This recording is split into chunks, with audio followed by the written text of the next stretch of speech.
வாழ்த்துக்கிறேன். Woofer கொஞ்சம் cut பண்ணுங்க brother. God bless you. கர்த்தர் உங்களை ஆசீர்வதிப்பாராக. இந்த நாளிலும் கர்த்தர் நம்மோடு கூட பேச போகிறார். ஆமென். ஹல்லேலூயா.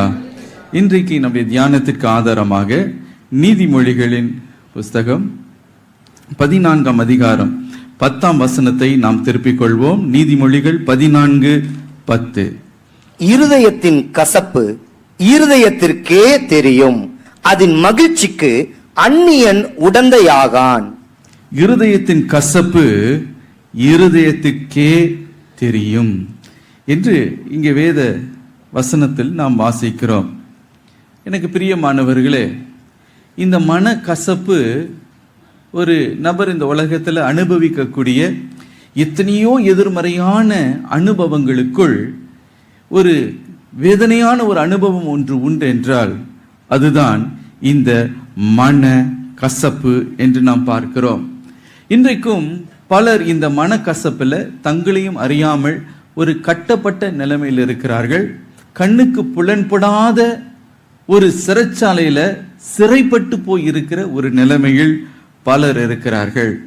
இந்த கசப்பை எப்படி விவரிக்கலாம் என்றால், அது ஒரு ஸ்லோ பாய்சனிங் போன்ற ஒரு காரியம். கொஞ்சம் கொஞ்சமாக ஒரு நபருக்குள்ளே இருந்து அந்த விஷம் உள்ளே இருந்து அவர்களை அணு அணுவாய் அழிக்கிறதே, அதுதான் இந்த கசப்புக்கு அடையாளமாய் இருக்கிறது. இந்த மனக்கசப்பில் பாதிக்கப்படுகிறவர்கள் கர்த்தர் அவங்களுக்கு கொடுத்த சுதந்திரம், கர்த்தர் அவங்களுக்கு கொடுத்த மகிழ்ச்சி, கர்த்தர் அவங்களுக்கு கொடுத்த சந்தோஷத்தை அவர்கள் அனுபவிக்க விடாதபடிக்கு தடை செய்கிற ஒரு காரியமாய் இருக்கிறது. கர்த்தருடைய ஆசீர்வாதத்தை, கிருபையை தடை செய்கிறதா. எல்லாவற்றுக்கும் மேலாக இந்த மனக்கசப்பு என்ன செய்கிறதாம், ஒரு தேவ பிள்ளையை அது கரைப்படுத்துகிறது என்று நாம் பார்க்கிறோம். எபிரேயர் 12ஆம் அதிகாரம் 15ஆம் வசனத்தை வாசித்து பார்க்கும்போது வாசிக்க கேட்போம். ஒருவனும் தேவனுடைய கிருபையை இழந்து போகாதபடிக்கும் யாதொரு கசப்பான வேர் முளைத்தெழும்பி கலக்கம் உண்டாக்குகிறதினால் அநேகர் தீட்டுப்படாதபடிக்கும். இங்கே நாம் பார்க்கிறோம் என்ன செய்கிறதாம் அந்த கசப்பு. ஒருவரும் தேவனுடைய கிருபையை இழந்து போகாதபடிக்கு யாதொரு கசப்பின் வேறு வளர்ந்து கலங்கம் பண்ணாதபடிக்கு, தீட்டுப்படுத்தாதபடிக்கு நாம் ஜாக்கிரதை உள்ளவர்களாக இருக்க வேண்டுமா? எனக்கு பிரியமானவர்களே, இந்த மனக்கசப்பும் உள்ளே இருந்து கொண்டு அது தீட்டுப்படுத்தி கொண்டே இருக்குமாம். அது பிரியமானவர்களே, இன்றைக்கு கர்த்தர் உங்களை பார்த்தவர் சொல்லுகிற காரியம் என்னவென்றால், இந்த மனக்கசப்பிலிருந்து நான் உங்களை விடுவிக்க வேண்டும் என்று நான் விரும்புகிறேன். ஹல்லேலூயா. எல்லா மனக்கசப்பின் வேதனையிலிருந்தும் நான் உங்களை விடுவித்து இன்றைக்கு நீங்கள் சுதந்திரத்தோடு வாழும்படி நான் கிருபை பாராட்டுவேன். சரி, இந்த மனக்கசப்பு என்றால் என்ன? மனக்கசப்பு என்றால் ஒரு நபர் ஒரு வேதனையான அனுபவத்தின் வழியாய் கடந்து செல்லும் பொழுது, அந்நீதியை அவருடைய வாழ்க்கையில அவர்கள் அனுபவிக்கும் பொழுது, மாத்திரமல்ல மற்றவங்க செய்கிற துரோகங்கள், மற்றவங்களை தவறாய் நடத்துகிற அந்த காரியங்கள் எல்லாம் அவருடைய உள்ளத்தின் ஆழத்துல ஒரு ஆழமான ஒரு காயமாய் அது மாறிவிடுகிறது. உள்ளான மனிதனில், உள்ளான இருதயத்துல ஒரு காயம். அந்த காயம் என்ன ஆகுகிறது என்றால், பின்னாட்களில் ஒரு கசப்பான ஒரு உணர்வாய் அது மாறுகிறதை நாம் பார்க்கிறோம். அந்த கசப்புடையவருடைய வாழ்க்கையை நீங்க பார்க்கும்போது அவருடைய இருதயத்துல ஒரு மனஸ்தாபம், ஒரு கோபம், ஒரு பகை உணர்வு அவர்களுக்குள்ளே கூடி இருக்கிறதை நீங்கள் பார்க்கலாம். இந்த கசப்பு என்ன செய்யுமா, மற்றவர்களை மன்னித்து அவர்களோடு கூட ஒப்புரவாவதற்கு அது இடம் கொடுக்காது. அந்த மன கசப்பு உள்ளே இருந்து அது என்ன செய்யுமா, அந்த உள்ளான காயம் ஆற விடாதபடிக்கு அது எப்பொழுதுமே புண்பட்ட ஒரு நிலைமையில இருக்கிறது.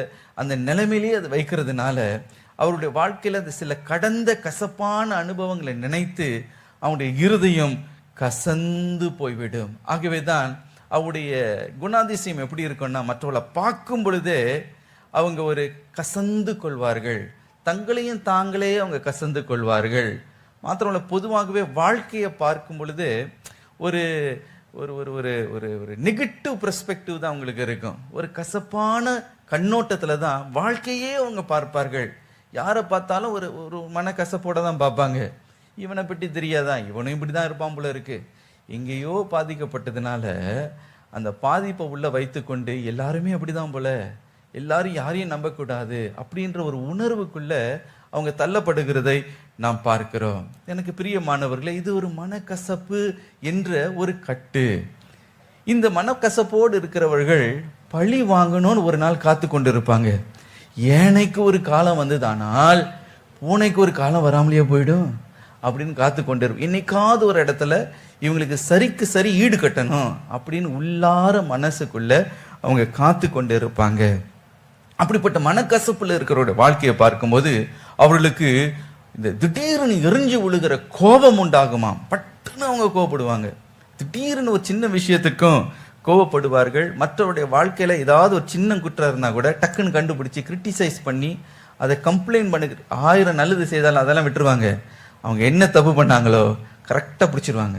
அதை பிடிச்சி அதை குறை சொல்லி அதை அவங்க கிரிட்டிசைஸ் பண்ணுற ஒரு குணம் இருக்கும். ஆகவே யாரை பார்த்தாலும் ஒரு எதிர்மறையான கண்ணோட்டத்தில் தான் அவர்கள் பார்ப்பார்கள். பாருங்க, இந்த மனக்கசப்பு என்ன செய்கிறது என்றால் ஒரு நபருக்குள்ளே இருந்து கொண்டு அவளுடைய மனதின் ஆரோக்கியத்தையும் சரீர ஆரோக்கியத்தையும் ஆவிக்குரிய ஆரோக்கியத்தையும் அது உள்ளே இருந்து கெடுத்து கொண்டே இருக்கிறதா.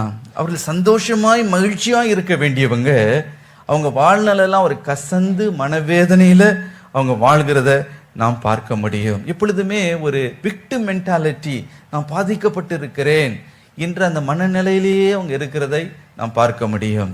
அதனால கர்த்தர் இன்றைக்கு உங்களை பார்த்து சொல்லுகிறார், இந்த மனக்கசப்பில் இருந்து நான் உங்களை விடுவிக்க விரும்புகிறேன். ஹல்லேலூயா.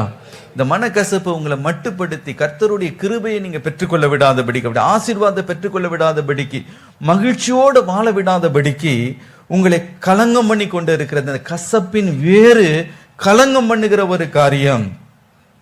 எனக்கு பிரியமானவர்களே, இந்த மனக்கசப்புல இருந்து கர்த்தர் ஒரு விடுதலையை கட்டளிட வேண்டும் என்று விரும்புகிறார்.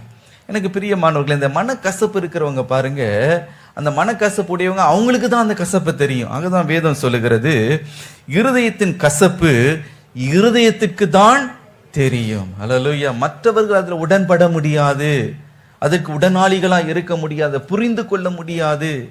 ஒருவேளை உங்களுடைய கணவன் உங்க மனதுக்குள்ள இருக்கிற அந்த உள்ளான காயத்தை அவங்க அறிந்து கொள்ள முடியாம இருக்கலாம்.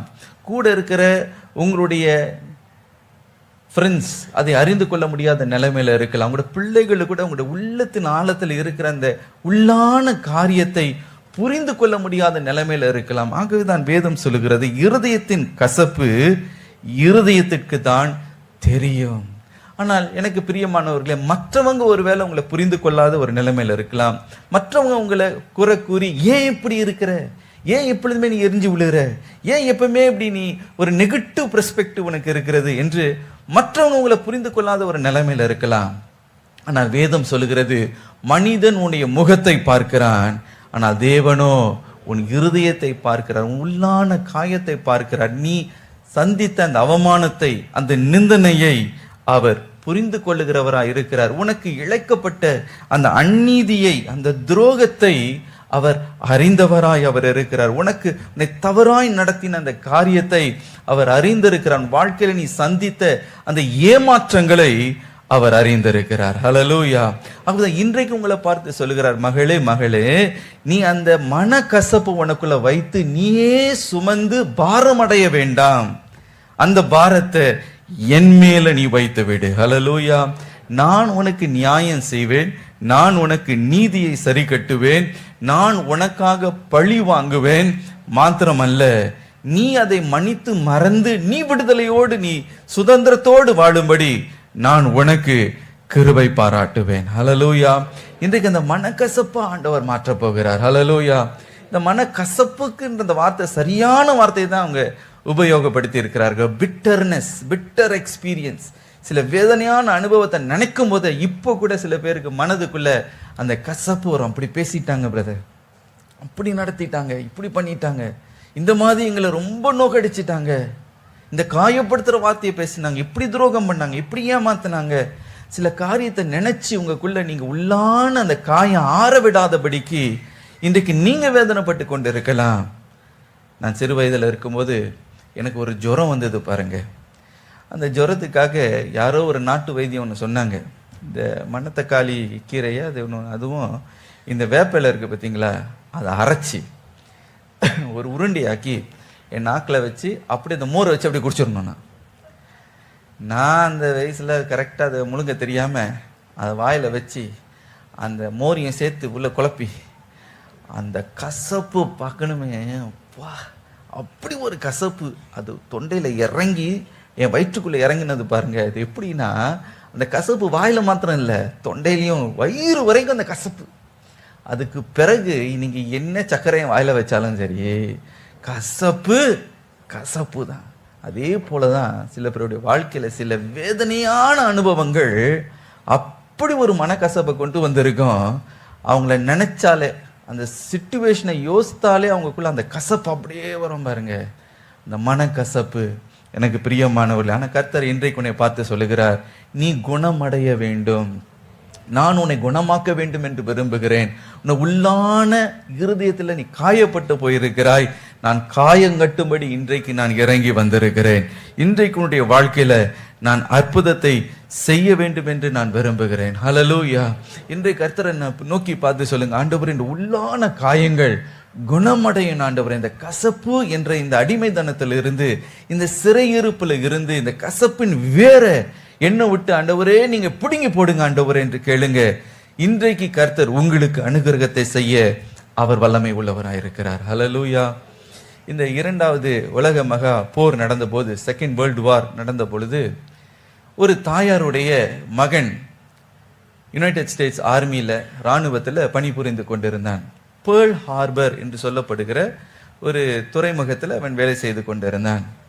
அந்த காலத்தில் தான் இந்த ஜப்பானியர்கள் என்ன செய்தார்களா, திடீரென்று சொல்லாம கொள்ளாம ஒரு பெரிய தாக்குதலை, விமான தாக்குதலை செய்து அந்த ஹோல் பேர்ல் ஹார்பரையும் அவங்க அழித்தார்கள். அப்பொழுது நிறைய இளம் வயதில் இருக்கிற நிறைய பேர், நிறைய வாலிபர்கள் மரித்து போனார்கள். அதுல இந்த தாயாருடைய மகனும் மரித்து போனார்களாம். ஆகவே அந்த இழப்பு ஒரு கசப்பான ஒரு அனுபவமாக அவருடைய வாழ்க்கையில மாறிச்சு. ஆகவே அவங்க இருதயத்தில் அவங்க நினைக்கிற காரியம் என்னன்னா, இந்த ஜப்பானியர்கள் மேல ஒரு ஒரு பயங்கரமான ஒரு கசப்பு, மனக்கசப்புனா மனக்கசப்பு. அவங்க எங்க போனாலும் சரி, ஏதாவது ஒரு ஜப்பான் ஆள் எங்கேயா பார்த்துட்டாங்கன்னா இங்க உள்ள அப்படியே கசந்துப்பாங்களாம்.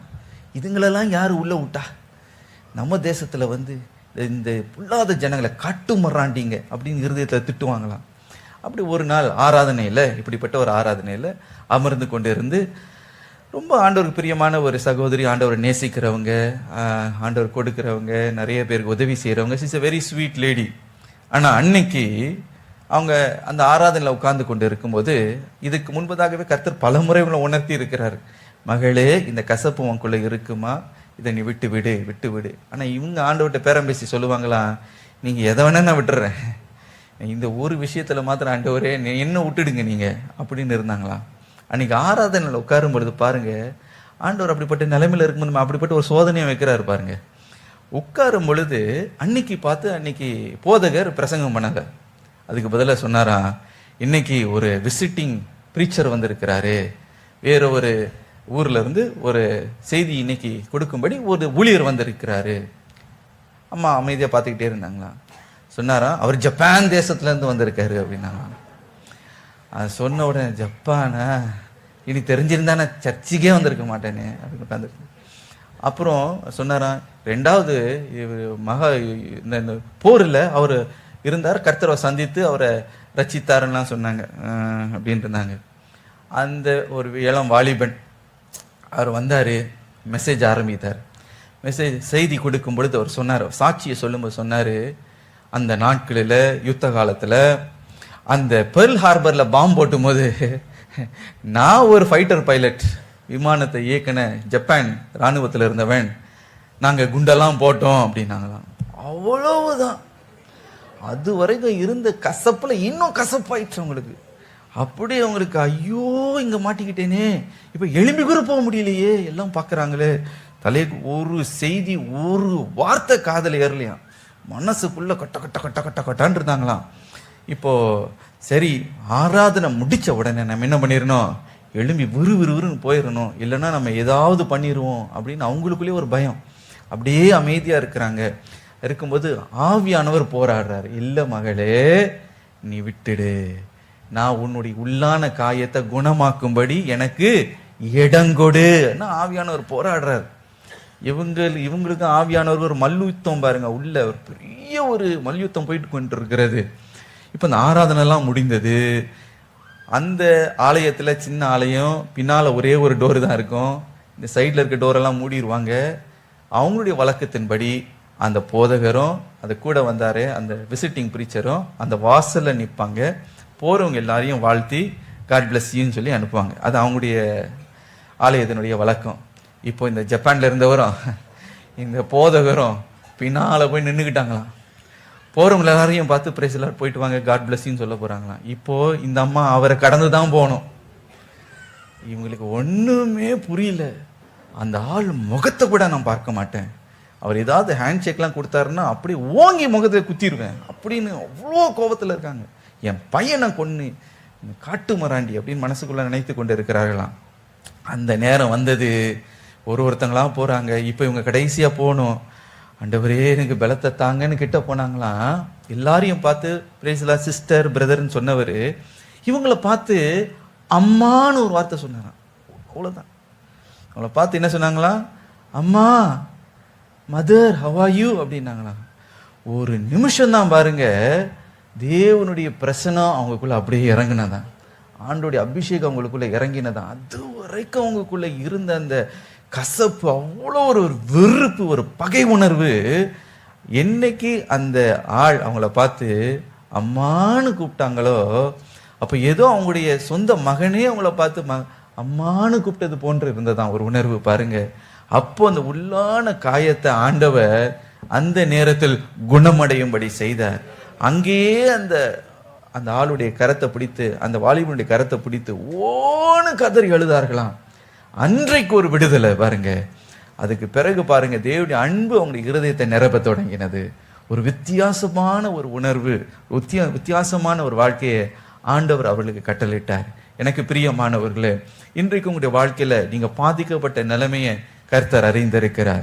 உங்களுடைய வேதனையை, நிந்தித்தது, உங்களுடைய தவறா நடத்தினது, உங்களுக்கு பண்ண அந்த துரோகம், கர்த்தர் அதை அறிந்திருக்கிறார். அது மறந்து போகிற தேவன் அல்ல.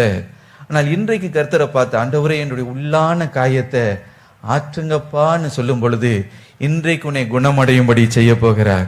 இன்றைக்கு ஒரு வித்தியாசமான காரியத்தை, ஒரு நம்பிக்கை, ஒரு எதிர்காலத்தை, ஒரு சமாதானத்தை உன்னுடைய வாழ்க்கையில் அவர் கொடுக்க போகிறார். இனி உன்னுடைய இருதயத்துக்குள்ளே நீ கர்த்தரோடு கூட, ஆவியானவரோடு நீ போராட போவதில்லை. இனி கர்த்தருடைய பிரசன்னத்தை அளவில்லாமல் உணரும்படி கர்த்தருடைய வாழ்க்கையில் ஒரு அனுகிரகத்தை செய்ய போகிறார். அவருடைய கிருபையை நீ பெற்றுக்கொள்ள போகிறாய். வித்தியாசமாய் கர்த்தர் உன்னை ஆசீர்வதித்து ஒரு புதிய வழியை உனக்கு உண்டு பண்ண வேண்டும் என்று அவர் ஆயத்தமாய் இருக்கிறார். ஹல்லேலூயா. இன்றைக்கு நம்ம கேட்க போகிற காரியம், ஆண்டவரே இந்த உள்ளான மனக்கசப்பை ஆண்டவரே மாற்றுங்கப்பா, உள்ளான காயத்தை தேற்றுங்க ஆண்டவரே. தவறா நடத்துனது உண்மைதான், அன்னைக்கு அவங்க தப்பா நடந்தது உண்மைதான், தவறான நடத்தினது உண்மைதான், எனக்கு மரியாதை கொடுக்காதது உண்மைதான். ஆனால் ஆண்டவரே இன்றைக்கு அந்த காரியங்கள் எல்லாவற்றையும் உம்முடைய கரத்துல கொடுக்கிறேன்னு சொல்லுங்க. இன்றைக்கு உன்னுடைய சிறையிருப்பை கர்த்தர் நிச்சயமாய் மாற்றுவார். ஹல்லேலூயா. இன்றைக்கு நாம் சுருக்கமாக தியானிக்க போகிறோம். என்னென்ன காரியங்கள் நம்முடைய வாழ்க்கையில இந்த கசப்பை கொண்டு வருகிறது, இந்த கசப்புல இருந்து நாம் எப்படி விடுபெறுவது என்பதை குறித்து சுருக்கமாக நாம் தியானிக்க போகிறோம். முதலாவதாக இந்த கசப்பு எப்படி வருகிறதா? அக்கிரமத்தினாலே, பாவ கட்டினாலே வருகிற இந்த கசப்பு. அப்போஸ்தலர் 8ஆம் அதிகாரம் 23ஆம் வசனத்தை வாசிக்க கேட்போம். நீ கசப்பான பிச்சிலும் பாவ கட்டிலும் அகப்பட்டிருக்கிறதாக காண்கிறேன் என்றான். இங்கே பேதுரு சீமோன் என்ற ஒரு மனிதனை பார்த்து இந்த வார்த்தைகளை அவர் சொல்லுகிறார். நீ கசப்பின் பிச்சினாலும் பாவ கட்டினாலும் அகப்பட்டு இருக்கிறாய் என்பதை நான் காண்கிறேன் என்று. எனக்கு பிரியமானவர்களே, இந்த கசப்பு இந்த ஒரு விஷம் என்று நான் சொன்னேன். ஆங்கிலத்தில் அருமையாக எழுதப்பட்டு இருக்கிறது, for I see that you are poisoned by bitterness. இந்த மன கசப்பினாலே உனக்குள்ள ஒரு விஷம், ஒரு ஒரு பிச்சு உனக்குள்ள இருக்கிறது என்று இங்கே வேதம் சொல்லுகிறது. ஆம் பிரியமானவர்களே, உள்ள இருந்து கொண்டு நம்மை கொஞ்சம் கொஞ்சமாய் அணுவாய் அழிக்கக்கூடியது தான் இந்த கசப்பு. சரி போகட்டும், இந்த சீமோனுடைய வாழ்க்கையில ஏன் இந்த மனக்கசப்பு வந்தது? எப்படிப்பட்ட இந்த பாவக்கட்டுல அக்கிரம கட்டுல அவன் அகப்பட்டு இருந்தான்? நீங்கள் அப்போஸ்தலர் 8ஆம் அதிகாரம் 9-13 வசனங்களை வாசித்து பார்க்கும்போது, இந்த சீமோன் சமாரியா என்று சொல்லப்பட்ட ஒரு ஊரிலே அவன் வாழ்ந்து கொண்டிருந்தானாம். அந்த ஊரிலே அவன் ஒரு மாய வித்தக்காரனாய் இருந்தான். அப்படி என்றால் உண்மையிலே தேவனுடைய வல்லமையோ இந்த சக்தியோ கிடையாது. சில தந்திரங்களினாலே ஜனங்களை மாய வித்தைகளை காண்பித்து அவர்களை கவர்ந்து தன்னை பெரியாளாக அவர்களுக்கு முன்பதாக காட்டிக்கொண்டு ஏதோ தேவனுடைய வல்லமை அவன் மீது இருக்கிறது போன்ற ஒரு தோற்றத்தை காட்சி அளித்து அவர்களை வஞ்சித்து அவருடைய பணத்தை அவன் பறித்து கொண்டு இருந்தான். அவர்களிடத்திலிருந்து அவன் பிழைப்பை அவன் நடத்தி கொண்டிருந்தான். வேதம் சொல்லுகிறது, அந்த சமாரியா பட்டணத்தில் இருக்கிற சிறியோரும் பெரியோரும் இந்த சீமோனுக்கு பயந்து அவனுக்கு செவி கொடுத்தார்கள், அவன் பெரியவன் என்று அவனை எண்ணினார்கள் என்று நாம் வேதத்துல வாசிக்கிறோம். ஆகவே அவனுக்கு மரியாதை இருந்தது, எல்லாம் இருந்தது, நல்ல பிழைப்பு நடத்தி கொண்டு இருந்தான், மாய வித்தைகளை காண்பித்துக் கொண்டு ஜனங்களை ஏமாற்றி கொண்டு இருந்தான். இந்த ஒரு பாவக்கட்டு தான் அவனுடைய வாழ்க்கையில இருந்து மற்றவங்களை ஏமாத்தி வஞ்சித்து சம்பாதிக்கக்கூடிய ஒரு காரியம். ஆனா ஒரு நாள் என்ன நடந்ததா, சமாரியாவிலே ஒரு பெரிய எழுப்புதல் உண்டாயிற்று என்று நாம் பார்க்கிறோம். பிலிப்பு என்று சொல்லப்படுகிற தேவ மனிதன் இந்த சமாரியா பட்டணத்துக்கு எருசலேமில் இருந்து வந்து அங்கே சுவிசேஷத்தை அவன் பிரசங்கித்து, அப்போ பலர் அவங்க சுவிசேஷத்தை கேள்விப்பட்டு அவர்கள் ரட்சிக்கப்பட்டார்கள். பலர் தங்களுடைய இருதயத்தை ஒப்பு கொடுத்தார்கள், ஞானஸ்தானத்தை பெற்றுக்கொண்டார்கள். ஒரு பெரிய எழுப்புதல் அங்கு உண்டாயிற்று. மாத்திரமல்ல, அந்த பட்டணத்தில் தேவன் அற்புதங்களையும் அடையாளங்களையும் நடப்பித்தார். ஹல்லேலூயா. சப்பானிகள் நடந்தார்கள், பார்வை அடைந்தார்கள், பிசாசுகள் விலகின. இப்படிப்பட்ட மாயவித்தல்ல உண்மையிலேயே தேவனுடைய வல்லமை அங்கு வெளிப்பட்டதை இந்த சீமோன் கண்டானாம், ஆச்சரியப்பட்டானா. இப்படிப்பட்ட ஒரு அற்புதம் நடக்குமா? சப்பானியர்கள்லாம் நடப்பார்களா? குருடர்கள்லாம் பார்வை அடைவார்களா? இப்படியெல்லாம் ஒரு அற்புதம் நடக்குமா என்று இந்த மாயவித்தக்காரனே விசுவாசித்து ஞானஸ்தானமும் பெற்றுக்கொண்டானாம். அந்த அளவு. அப்படி என்றால் உண்மையிலேயே தேவனுடைய வல்லமை அந்த சமாரியா பட்டணத்தில் வெளிப்பட்டு இருந்திருக்க வேண்டும். அப்படி இருக்கும் பொழுது பாருங்க, எருசலேமில் இருக்கிற மற்ற அப்போஸ்தலர்கள் எல்லாம் இங்க சமாரியாவிலே நடைபெறுகிற இந்த பெரிய எழுப்புதல் அவங்க கேள்விப்பட்டு அதை காண வேண்டும் என்று வாஞ்சியோடு வந்தார்கள். அப்பொழுது பேதுருவும் அங்கே வந்தாராம். பேதுரு வந்து அங்க நடக்கிற பெரிய எழுப்புதலை கண்டு ஆச்சரியப்பட்டார். ஒரு காரியத்தை கண்டார். என்னன்னா, எல்லாருமே ரட்சிக்கப்பட்டிருக்கிறாங்க, ஞானஸ்தானம் பெற்றிருக்கிறார்கள், ஆனா ஒருவரும் ஆவியானுடைய அபிஷேகத்தை இன்னும் பெறவில்லை. அபிஷேகத்தை பெறல. ரட்சிக்கப்பட்டாச்சு, ஞானஸ்தானம் பெற்றாச்சு, ஆனா இன்னும் அவர்கள் அபிஷேகத்தை பெறவில்லை. ஆகவே பேதுரு என்ன செய்தார் என்றால், அங்க இருக்கிற சமாரியால ரட்சிக்கப்பட்ட ஒவ்வொருவர் மீதும் தம்முடைய கரத்தை வைத்து ஜெபித்தாராம். அப்பொழுது வேதம் சொல்லுகிறது, பரிசுத்த ஆவியானவர் அவர்கள் மீது இறங்கினார், அவர்கள் அபிஷேகத்தை பெற்றுக்கொண்டார்கள் என்று நாம் பார்க்கிறோம். இதையும் இந்த சிமியோன் பார்க்கிறார். பார்த்த உடனே ஒரு இன்னும் ஆச்சரியம், இன்னது பரிசுத்த ஆவியெல்லாம் இவர்களெல்லாம் பெற்றுக்கொள்ளுகிறார்களே என்று ரொம்ப அவன் பிரமித்து ஆச்சரியப்பட்டானா. இந்த சிமியோனை பார்க்கும்போது ஒரு பக்கம் தேவனுடைய வல்லமையை பார்த்து அவன் பிரமித்தான், ஆச்சரியப்பட்டான். ஆனா மறுபக்கத்துல அவனுடைய இருதயத்தில் கசப்பு காணப்பட்டது. கசப்பு என்ற விஷம் அவனுக்குள்ள காணப்பட்டது. ஏன் இந்த கசப்பு வரணும் ஏனென்றால், அது வரைக்கும் பாருங்க அவன் மாயவத்தியெல்லாம் காண்பித்து ஜனங்களை ஏமாற்றி கொண்டிருந்தான். ஆனால் இப்பொழுதோ இந்த மாயவத்தியெல்லாம் அவனால் காண்பிக்க முடியல. எல்லாம் அவனை விட்டு விலகிட்டாங்க. எல்லாம் போய் அப்போஸ்தலருக்கு பின்பதாக போக தொடங்கிட்டாங்க. அற்புதங்கள் அடையாளங்களையும் பார்க்க தொடங்கிட்டாங்க. அவங்க ஞானஸ்தானம் பெற்று அபிஷேகம் பெற்று தேவனுடைய வல்லமை அவர்களே நேரடியாக பெற்றுக்கொண்டார்கள். இனி இந்த சிமியோனுக்கு அந்த பட்டணத்துல என்ன இல்ல, மரியாதை இல்லை. இனி அங்க பிழைப்பு நடத்த முடியல. இனி அவன் முன்பு போல யாரும் அவனுக்கு செவி கொடுக்க மாட்டேன்றாங்க. அவனிடத்துல வருகிறதை விட எல்லாம் அப்போஸ்தலர் இடத்துல சென்று விட்டார்கள். இந்த காரியம் எல்லாம் இந்த சிமியோனுக்குள்ள ஒரு மன கசப்பை உண்டு பண்ணிற்று. ஆகவே தனக்குள்ளே அவன் யோசித்தான், இந்த பட்டணத்துல தொடர்ந்து நான் பிழைக்கணும்னா உண்மையிலேயே தேவனுடைய வல்லமையை பெற்றுதான் ஆக வேண்டும். உண்மையிலேயே நானும் கை வைத்தால் மற்றவர்கள் ஆவியானவரை பெற்றுக்கொள்ள வேண்டும், அவர்கள் அற்புத அடையாளங்களை பெற்றுக்கொள்ள வேண்டும். இதற்காக நான் என்ன செய்வது என்ற இருதயத்துக்குள்ள ஒரு கலக்கம். ஆகவே ஒரு காரியத்தை செய்தானா, நாம் போய் அப்போஸ்தலர் இடத்துல போய் இந்த ரகசியம் என்னன்றதை கேட்டு நாமும் இதை பெற்றுக்கொள்வோம் என்று. ஆகவே பேதுருவின் இடத்துல அவன் வந்து அவன் தாழ்மையோடு ஒரு காரியத்தை கேட்டானாம். என்ன தாழ்மையோட என்ன கேட்டேன்னா, ஒரு தப்பெண்ணத்தோடு கேட்கிறான். என்னன்னா, நானும் கை வைக்கும் பொழுது மற்றவர்கள் உம்மை போல நீர் கை வைக்கும் பொழுது எப்படி பரிசுத்தாவை பெற்றுக்கொள்கிறார்களோ, நானும் கை வைக்கும் பொழுது மற்றவர்களும் பரிசுத்தாவை பெற்றுக்கொள்ளணும். அதற்கு எனக்கு அதிகாரத்தை தாரும் என்று 19ஆம் அதிகாரத்துல அவன் கேட்கிறதை நாம் பார்க்கிறோம். மாத்திரமல்ல, பேதுருவுக்கு நிறைய லஞ்ச பணத்தை கொடுத்து பேரம் பேசுகிறான். இந்த பணத்தை நீங்க எடுத்துக்கோங்க, எனக்கு என்ன பண்ணுங்க, வரத்தை கொடுங்க, வல்லமையை கொடுங்க அப்படின்னு கேட்டானா. பேதுருக்கு வந்தது பாருங்க கடும் கோபம். அவனை பார்த்து கடிந்து கொண்டார். நீ தப்பெண்ணத்தோடு கூட நீ வந்திருக்கிறாய், உன்னுடைய இருதயம் கர்த்தருக்கு முன்பதாக சரியில்லை, நீ பாவ கட்டுல கட்டப்பட்டவனாய் இருக்கிறாய். மாத்திரமல்ல, கசப்பு என்ற இந்த பிச்சு உனக்குள்ள இருக்கிறது.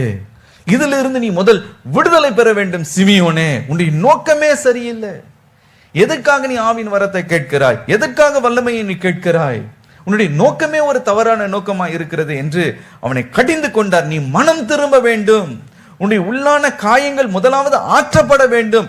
அதற்கு பிறகு தேவனுடைய அபிஷேகத்தை நீ பெற்றுக்கொள்ளலாம் என்று. எனக்கு பிரியமானவர்களே, அன்றைக்கு சிமியோனை பேதுரு கடிந்து கொண்டான் என்று நாம் பார்க்கிறோம். ஆம் பிரியமானவர்களே, இதுல இருந்து என்ன அறிந்து கொள்ளுகிறோம்? சிமியோனுடைய வாழ்க்கையில அவன் பரிசுத்த ஆவியை பெற்றுக்கொள்ள முடியாததற்கு ஒரு காரணம், அவனுடைய வாழ்க்கையில் அபிஷேகத்தை பெற்றுக்கொள்ள முடியாததற்கு காரணம், தேவனுடைய கிருபைகளை பெற்றுக்கொள்ள முடியாததற்கு காரணம், அவனுடைய இருதயத்தில் இருந்த அவனுடைய பாவ கட்டும் அந்த பாவத்தின் வேறு ஒரு விஷத்தை போல அவனுக்குள்ள இருந்தது என்று நாம் பார்க்கிறோம். ஆம் பிரியமானவர்களே, இன்றைக்கும் பலருடைய வாழ்க்கையில ஏன் அவர்கள் தேவனுடைய கிருபையை பெற்றுக்கொள்ள முடியல? ஏன் தேவன் அவர்களுக்காக ஆயத்தமாக்கி வைத்திருக்கிற அந்த ஆசீர்வாதங்களை அவங்க ஏன் பெற்றுக்கொள்ள முடியவில்லை? ஏன் சிலர் இன்னும் அபிஷேகத்தை பெற்றுக்கொள்ள முடியவில்லை? ஏன் சிலருடைய வாழ்க்கை ஒரு விடுதலை இல்லை? கர்த்தர் அவங்களுக்காக ஆயத்தமாக்கி வைத்திருக்கிற அந்த கிருபைகளை ஏன் பெற்றுக்கொள்ள முடியல? ஏன் அந்த அழைப்புல அவங்களால ஓட முடியலன்னா, மனதுல ஒரு கசப்பு, சிமியோனை போல கசப்பின் என்ற இந்த விஷத்தினாலே கட்டப்பட்ட ஒரு நிலைமையில இருக்கிறதுனாலே தான். தகப்பனார் சாம் ஜெபத்ரே அவர்கள் பல வருஷங்களுக்கு முன்பதாக மதுரையில ஒரு பெரிய கூட்டத்தை நடத்தி முடித்து அவருடைய தங்கின இடத்துக்கு அவரை அங்கே செல்லும் பொழுது கூடவே ஒரு கணவன் மனைவி இங்கே தகப்பனை பின்தொடர்ந்தாங்க. அப்போது அவங்க என்ன வேணும்னு இங்கே தகப்பனார் கேட்டபோது அந்த கணவர் சொன்னார், என்னுடைய மனைவி இந்த கூட்டத்தில் அபிஷேகம் பெற்றுக்கிட்டாங்க, எனக்கு தான் இன்னும் அபிஷேகம் நான் தான் பெறலை என்று. ஆகவே இன்று இரவு நீங்கள் என் தலைமையில கை வச்சு ஐயா நீங்கள் ஜபிக்கணும் அப்படின்னு கேட்டுக்கொண்டாங்க. ஆகவே எங்களுடைய தகப்பனார் சரி ஜபிப்போம்னு தலையில் கையை வைத்த உடனே ஆவியானவர் ஒரு காரியத்தை அழகாய் உணர்த்தினார். கண்களை திறந்து அவரை பார்த்து ஒரே ஒரு கேள்வி தான் கேட்டார். நீ சகோதரரே, நீர் எப்பொழுதுமே சொல்லுகிறீர் அவனை கொல்லாம விட மாட்டேன்னு சொல்லுகிறாயே, அது என்ன விஷயம்னு கேட்டார். அவ்வளவுதான். அவர் திடுக்கிட்டு போனார். அவர் சொன்னார், ஆமாங்க உண்மைதான், நான் இந்த எலக்ட்ரானிக் ரிப்பேர் ஷாப்பு நானும் என்னுடைய ஃப்ரெண்டும் பார்ட்னர்ஸாக இருந்து அதை ஆரம்பித்தோம். ஆனால் பணத்தை எல்லாம் ஏமாற்றி என்னுடைய கஸ்டமர்ஸ் எல்லாம் எடுத்துக்கொண்டு அவன் வேறு ஒரு கடையை போய் தொடங்கி விட்டான். அதனால எனக்கு பெரிய பாதிப்பு, எனக்குள்ள ஒரு கசப்பு, ஒரு வேதனை, ஒரு துரோகம் அவன் செய்தானேன்ற அந்த வெறுப்பு. அதனால இரவும் பகலும் எனக்குள்ளே ஒரு எண்ணம், அவனை கொல்லாமல் என்ன பண்ணக்கூடாது, விடக்கூடாது, கொல்லாமல் விட மாட்டேன்டா அவனை அப்படின்னு ஒரு கத்தியும் வாங்கி வீட்டில் வைத்து கொண்டு இருந்தாராம். பாருங்க, கர்த்தர் அதை உணர்த்தினார். அல்லேலூயா. ஆகவே சிலருடைய வாழ்க்கையில கையில கத்தி இல்லைன்னா இருதயத்துல கத்தி இருக்கு. சிலருக்கு வாயே கத்தியா மாறிடும். அவங்க என்னைக்காவது ஒரு நாள் மாட்டுவான் என்கிட்ட, அன்னைக்கு நாக்கு பிடுங்குற மாதிரி இப்படி ஒன்றும் பண்ணியிருக்க மாட்டாங்க. அவங்க இமேஜினேஷன்லேயே பழி வாங்குவாங்க பாருங்க. அப்படியே உட்காந்து தனியாக உட்காந்து ஒன்று இருப்பாங்க. வச்சுக்கிறாங்க அப்படியா அப்படின்னு. So they will be thinking inside within themselves, brooding within themselves as to how they can retaliate and get even with them. அவர்களோடு எப்படி அந்த பழி வாங்குகிறது என்று உங்களுடைய இமேஜினேஷன் எல்லாம் அப்படிதான் இருக்கும். இவங்க அப்படி அவங்கள பழி வாங்குற மாதிரியும், அவங்களோட குத்துற மாதிரியும், அவங்கள அது பண்ற மாதிரியும், அவங்கள அவமானப்படுத்துற மாதிரியும் அப்படி பயங்கர இமேஜினேஷன்ல இருப்பாங்க. எனக்கு பிரியமானவர்களே, இதுதான் கசப்பின் வேறு. எனக்கு பிரியமானவர்களே, கர்த்தர் இன்றைக்கு சொல்லுகிறார், இந்த விஷத்தை நீ அகற்றி விடு, நான் அந்த காரியத்தை செய்வேன். பழி வாங்குறதற்கு யாருக்கு உரிமை இருக்கிறதா? கர்த்தர் ஒருவரே பழி வாங்குறதற்கு பாத்திரவான். ஹல்லேலூயா. அவர் ஏற்ற காலத்துல என்ன செய்யணும் அவர் செய்துட்டு போறாரு. இன்றைக்கு கர்த்தரை பார்த்து சொல்லுங்க, ஆண்டவரே எனக்கு ஒரு சுகத்தை தாங்க ஆண்டவர், இதனால என் அழைப்பை நான் இழந்து போக கூடாது. நீர் எனக்கு ஆயத்தமாக்கி வைத்திருக்கிற கிருப வரங்களை ஆசீர்வாதங்களை நான் இழந்து போக கூடாது ஆண்டவரே. நன்மையானவைகளை எனக்கு நீ தீர்மானித்து வைத்திருக்கிறீர். இந்த கசப்புனால தான் நான் இழந்து விடக்கூடாதப்பா. இந்த கசப்பின் வேரிலிருந்து எனக்கு ஒரு விடுதலை, இந்த பாவ கட்டிலிருந்து எனக்கு ஒரு விடுதலை வேண்டும் என்று நீங்கள் கேட்கும் பொழுது, இன்று காலையில கர்த்தர் இன்றைக்கு உங்களை விடுதலையாக்கி நீங்கள் ஆசீர்வாதத்தை கிருபையை நிறைவாய் பெற்று அபிஷேகத்தை நிறைவாய் பெற்று கடந்து செல்லும்படி கர்த்தர் கிருபை செய்வார். ஹல்லேலூயா. இரண்டாவதாக, ஏன் இந்த கசப்பு எதனால வருகிறதாம்? சில தோல்விகள், கசப்பான தோல்விகள் நம்முடைய வாழ்க்கையில வரும்போது இந்த கசப்பு உண்டாகுகிறது. லூக்கா 22 அதிகாரம் 62 வசனத்தை நாம் வாசிப்போம். வெளியே போய் மனம் கசந்து அழுதான். வெளியே போய் மனம் கசந்து அழுதான். யாரை குறித்து வாசிக்கிறோம்? பேதுருவை குறித்து வாசிக்கிறோம். ஒரு விசை பேதுருடைய இருதயம் கசந்து போனது, மனம் கசந்து அழுதான் என்று நாம் பார்க்கிறோம். அப்படி மனம் கசந்து போகிறதுக்கு என்ன நடந்தது அவனுடைய வாழ்க்கையில என்றால், ஒரு கசப்பான ஒரு தோல்வி அவனுடைய வாழ்க்கையில உண்டாயிற்றான்.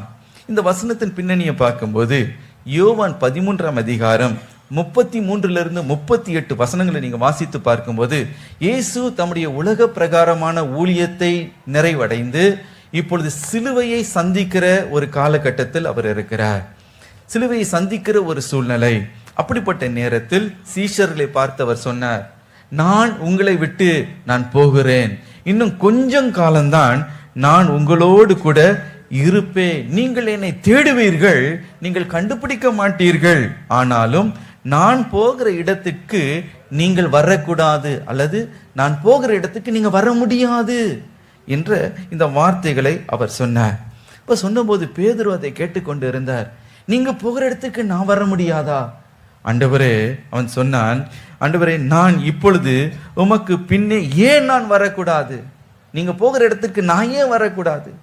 நான் அங்கே வருவேன், மாத்திரமல்ல உமக்காக என்னுடைய ஜீவனையும் கொடுக்க ஆயத்தம். இயேசுவை பார்த்து சொல்லுகிறான், ஆண்டவரே, நீங்க போகிற இடத்துக்கு நான் வர முடியாதுன்னு சொல்லுகிறீர். ஆண்டவரே, நீங்க போகிற இடத்துக்கு நான் ஏன் வரக்கூடாது? நான் உமக்காக என் ஜீவனையும் நான் கொடுக்க ஆயத்தமா இருக்கிறேன். Ready to lay down my life for you என்று அவன் சொன்னானா? அப்படி என்றால் அவனுக்குள்ள ஒரு வைராக்கியம் என்னன்னா, இயேசுவுக்காக என்னுடைய ஜீவனையே நான் கொடுக்க ஆயத்தமா இருக்கிறேன், நான் உம்மை பின்தொடர்வேன், நான் சிலுவைக்கும் நான் வருவேன் என்று வைராக்கியத்துடனே பேசினான். ஆனால் இயேசு அவனை பார்த்து சொன்னாராம், சேவல் கூவதற்கு முன்பதாக 3 தடவை நீ என்னை மறுதலிப்பாய். ஆனா பேதுரு அதை பெரிதா எடுத்துக்கொள்ளவில்லை. இல்ல ஆண்டவரே, மற்றவங்க உம் நிமித்தம் ஒருவேளை இடறி போகலாம், ஆனா நான் அப்படி அல்ல, உண்மையாயும் நான் நேசிக்கிறேன்ப்பா, என் ஜீவனையும் நான் உமக்கு கொடுக்க, ஏன் சிலுவைக்கும் நான் வர நான் ஆயத்தமா இருக்கிறேன் என்று பகிரங்கமாய் அவன் சொன்னான். ஆனால் நடந்தது என்ன பாருங்க, அன்று இரவே ஒரு சோதனை வந்தது. அந்த இரவே ஒரு படுந்தோல்வியை பேதுரு சந்திக்க வேண்டியதா இருந்தது. பாருங்க, இயேசு கெத்செமனே தோட்டத்தில் இருக்கும்போது அப்படி எதிராளிகள் எல்லாம் வந்து இயேசுவை சிறைச்சாலை அவரை கைது செய்து இப்பொழுது விசாரணைக்காக பிரதான ஆசாரியனுடைய அவனுடைய அந்த இடத்துக்கு அவனை அழைத்து சென்று இயேசுவை எடுத்து சென்றிருக்கிறார்கள். பேதுரு என்ன செய்தாராம், பின்தொடர்வேன்னு சொன்னேனே, அவர் எங்க போனாலும் நானும் பின்தொடரட்டும் பின்தொடர்ந்து வந்தான். அங்கே இயேசு விசாரணை செய்கிறார்கள், அவர் அடிக்கிறார்கள், நீ தேவனுடைய குமாரனா என்று மிரட்டுகிறார்கள், தீர்க்க தரிசனம் உரையும் என்று அவரை அடிக்கிறார்கள். இதெல்லாம் தூரத்திலிருந்து யார் பார்த்து கொண்டிருக்கிறார்? பேதுரு பார்த்து கொண்டிருக்கிறார். இரவான நேரம், ஒரே குளிர், எல்லாம் அந்த நெருப்பு காய்ந்து கொண்டு இருக்கிறாங்க, ஒரே உஷ்ணம், ஒரே அனல் காய்ந்து கொண்டு இருக்கிறார்கள். அப்படி அனல் காய்ந்து கொண்டு இருக்கும்போது ஒரு வேலைக்காரி ஒருத்தி வந்தாலாம். அவளை எப்படி பார்த்தாலாம்? உத்து பார்த்தாலாம். வேதத்துல வாசித்து பாருங்க, அவளை எப்படி பார்த்தாலாம்? ஸ்திரீ அவனை உத்து பார்த்து, பாருங்க என்ன மாதிரி பார்வை பார்த்தாலும் எனக்கு தெரியல. நான் யோசித்து பார்த்தேன், உத்து, she looked intently at him அப்படின்னா என்ன அர்த்தம்? பார்க்கும்போதே அப்படியே இப்படி பார்த்தோம், ஏய் நீ அப்படின்னு சொல்லி பார்த்தா தெரியல, அவ்வளவுதான். அவ அப்படி உத்து பார்த்தது தான் இவருக்கு என்ன ஆயிடுச்சு, இவருக்கு உள்ள ஒரு கலகம், கல கல கல கல கல கல கல கல கல கல கல கல கல கல, இந்த உள்ள பயம், திகிலு, நீ அவரோடு கூட இருந்தவர் தானே அப்படின்னோடனே, ஐயோ எனக்கு அவருக்கு நல்ல சம்மந்தமே இல்லை அப்படின்ட்டாரு. கொஞ்சம் தள்ளி போய் உட்கார்ந்தாரு. கொஞ்ச நேரம் ஆவல, கூட இருந்தவர் இன்னொருவர் சொன்னார், நீரும் அவர்களோடு கூட ஒருவன் தான், யுவர் ஒன் வித் தம், அவரோடு கூட இருந்த ஒரு ஆள் தான் என்று மீண்டுமாக பயந்து போனார். ஐயோ அவர் யாருன்னு எனக்கு தெரியாதுங்க அப்படின்னு மறுதளித்தார். 1 மணி நேரம் ஆயிடுச்சான். 1 மணி நேரம் பொறுத்து இன்னொருவர் அவரை பார்த்து, அதே போல மெய்யாகவே எனக்கு தெரியும், நீ அவர் கூட்டத்தை சேர்ந்தவன் தான், நீ ஒரு கலிலியன் என்று சொன்னானா. சொன்ன உடனே இன்னும் பயம் எடுத்துக்கிச்சு. ஐயோ இல்லைங்க, நிச்சயமா எனக்கு அவருக்கும் சம்பந்தம் இல்லைன்னு சொல்றாரு. சேவல் கூவுது. அப்போதான் இவருக்கு மனசு அப்படியே உடைஞ்சு போச்சு. யோசித்தாரா, அன்னைக்கு அவருக்கு முன்பதாக நான் சிலுவைக்கு போவேன்னு சொன்னேன், இன்னைக்கு எங்க இல்லை, இங்க இந்த பிரதான ஆசாரியனுடைய அந்த வீட்டு அந்த கோட்டையாடு கூட என்னால வர முடியல. சிலுவை எங்க இருக்கு? இங்க வேலைக்காரியை சந்திக்க முடியல, எங்க சிலுவைக்கு போறது? இங்கேயே ஆஃப் ஆயாச்சு. பிகினிங்லேயே என்ன ஆயாச்சு? ஆஃப் ஆயாச்சு. பிகினிங்லேயே தோல்வி, படுந்தோல்வி. நான் என் ஜீவனையே கொடுப்பேன், நீங்க போகிற இடத்துக்கு நான் ஏன் ஆண்டவர் வரக்கூடாது, நான் வருவேன், உமக்காக என் ஜீவனையே கொடுப்பேன்னு சொன்னவர் ஒன்றும் இல்லை, விசாரணையிலேயே பயந்துட்டார். அப்போதான் அவருடைய மனசு உடைஞ்சு போச்சான். வெளியில போய் என்ன செய்ய வேதம் சொல்லுகிறது, மனமெல்லாம் கசந்து போய் ஓன்னு அழுதாராம். மனம் கசந்து அழுதாராம். என்ன சொல்லி இருந்து அழுது இருந்திருப்பார், ஆண்டவரே நான் ஒரு தண்டம், ஆண்டவரே இந்த 3 வருஷம் எனக்கு எவ்வளவு பயிற்சி கொடுத்து எவ்வளவோ என்ன ஆயத்தமாக்குனீங்க, இந்த ஒரு சின்ன சோதனையை கூட என்னால் என்ன பண்ண முடியல, மேற்கொள்ள முடியலையே. என் மேல எவ்வளோ பெரிய ஒரு அழைப்பை வைத்தீங்க, அந்த அழைப்புக்கு பாத்திரவானால வாழ முடியலையே. இந்த சின்ன விஷயத்திலே நான் விழுந்து போனேன், இந்த சின்ன விஷயத்திலே எனக்கு தோல்வி வந்து விட்டது, நான் இருந்து என்ன பயன் ஆண்டவரே? என் மேல எவ்வளோ பெரிய ஒரு எதிர்பார்த்து வைத்தீர், எவ்வளோ பெரிய அன்பை நீர் வைத்தீர், ஒரு சின்ன விஷயத்துக்கு நம்ம மறுதளிச்சுட்டேன் ஆண்டவரேன்னு மனம் கசந்து அவன் அழுதானா. மனதெல்லாம் கசந்து, நான் வேஸ்ட், நான் தண்டம், நான் நினைச்சது நான் என்னமோ பெரியவனாக்கும், நான் அப்படி சாதிச்சிருவேனாக்கும், இப்படி சாதிச்சிருவேனாக்கும், ஜீவனையே கொடுத்துருவேனாக்கும் நினைத்தேன், அதுல ஒரு கால் தூசி கூட நான் இல்லையே என்று மனம் கசந்து அவன் அழுதான் என்று நாம் பார்க்கிறோம். அந்த தோல்வி அவனுடைய வாழ்க்கையில பெரிய ஒரு பின்மாற்றத்தை உண்டு பண்ணிற்று. இனியெல்லாம் இந்த ஊழியத்தை செய்கிறது எனக்கு இல்லை, தகுதி இல்லை, இனிமேல் அவரை நான் எதிர்கொள்வதற்கு நான் பாத்திரவான் அல்ல, அவருக்கு நான் துரோகம் செய்திருக்கிறேன், அவரை நான் மறுதளித்திருக்கிறேன், நான் ஒரு பெரிய அப்போஸ்தலனா, நான் ஒன்றுத்துக்கும் பிரயோஜனம் இல்லாதவன் என்று சொல்லி இந்த ஊழியமா வேணாம் ஒன்றும் வேணாம்னு சொல்லிட்டு பழைய வாழ்க்கைக்கு அவர் போய்விட்டாராம். அவருடைய பழைய வலையை எடுத்துக்கிட்டு நான் மீன் பிடிக்கவே போறேங்க, இதெல்லாம் எனக்கு நமக்கு செட் ஆகாதுன்னு ஓடிட்டார், பின்மாற்றத்தில் ஓடி போனார். எனக்கு பிரியமானவர்களே, இன்றைக்கு உங்களுடைய வாழ்க்கையில நீங்கள் ஒரு மனக்கசப்புல நீங்கள் இருக்கலாம். பல கனவுகள், பல பெரிய காரியங்களை நான் செய்யணும், நான் இந்த படிப்பை படிக்கணும், நான் இந்த நிலைமைக்கு நான் வரணும், இந்த காரியங்களை நான் சாதிக்கணும், பல பெரிய திட்டங்களை உங்களுடைய இருதயத்தில் வைத்திருந்திருக்கலாம். ஆனா அந்த திட்டங்களில பாதி கூட நான் வரலையே, அதுல ஒண்ணுமே நான் செய்யலையே, நான் எதற்காக நான் வாழ்கிறேன், என் குடும்பத்திற்கு நான் பாரமா இருக்கிறேனே, என்ன கஷ்டப்பட்டு படிக்க வச்சாங்களே, அந்த அளவுக்கு நான் மதிப்பெண் எடுக்க முடியலையே, எனக்கு ஒரு சரியான ஒரு வேலை கிடைக்கலையே, ஏன் என்னுடைய வாழ்க்கை ஒரு தோல்வியில இருக்குன்னு இன்னைக்கு நீங்க மனம் கசந்து போய் இருக்கலாம். பெரிய லக்கு, பெரிய திட்டம், ஆனா அதுல ஒண்ணுமே நான் சாதிக்கலையே. சின்னதுல இப்படி செய்யணும் அப்படி செய்யணும்னு நினைச்சேன், கத்தருக்காக வாழணும்னு நினைச்சேன், அல்லது நான் இந்த காரியத்தை நான் என்னுடைய குடும்பத்துல ஒரு பெரிய உயர்ந்த நிலைமைக்கு நான் வரணும்னு நினைச்சேன், ஒண்ணுமே செய்யலையே, தண்டமாலாம் நான் இருக்கிறேன், குடும்பத்துக்கு நான் பாரமாலாம் இருக்கிறேன்னு உங்களுடைய இருதயத்துல நீங்க மனம் கசந்து ஒருவேளை நீங்க அழுது கொண்டு இருக்கலாம். எனக்கு ஒரு நண்பன் ஒரு இருந்தான், அவருடைய தாயார் அவங்க அப்பா அவங்க சின்ன வயதுல விட்டுட்டு போனதுனால அவங்க அம்மா கஷ்டப்பட்டு அவனை எங்கெங்கேயோ வேலை செய்து எப்படியோ படிக்க வச்சாங்க காலேஜில். ஆகவே அவனுடைய ஹார்ட்டுடைய ஆம்பிஷன், அவனுடைய இருதயத்தின் வாஞ்சையே என்ன தெரியுமா, ஒரு நாள் நான் படித்து நான் முன்னேறி பெரிய பதவிக்கு வந்து இங்கே எனக்காக கஷ்டப்பட்ட எங்கள் அம்மாவை நான் நல்லா வாழ வைத்து நான் பார்ப்பேன், அவங்களை எங்கள் அம்மாவை நான் காரில் போகிற மாதிரி நான் வைப்பேன், நான் இப்படி செய்வேன் அப்படி செய்வேன்னு தனக்குள்ள பெரிய மனக்கோட்டையை கட்டினான். அம்மா நீங்க கவலைப்படாதீங்க, ஒரு நாள் பாருங்கம்மா, நான் உங்களை இப்படி வைப்பேனாக்கும், இப்படி நான் கவனிப்பேனாக்கும், நான் இப்படி காப்பாற்றுவேனாக்கும் எல்லாம் சொன்னேன். ஆனா நடந்தது என்ன, படிப்பில் ஒரு அளவுக்கு தான் மார்க்கு, அவன் எதிர்பார்த்த வேலை கிடைக்கல. கடைசியில் போய் பிஸ்னஸ் செய்யலான்னு அந்த பிஸ்னஸில் போய் இறங்கி அதில் பெரிய படுன்னு லாஸு.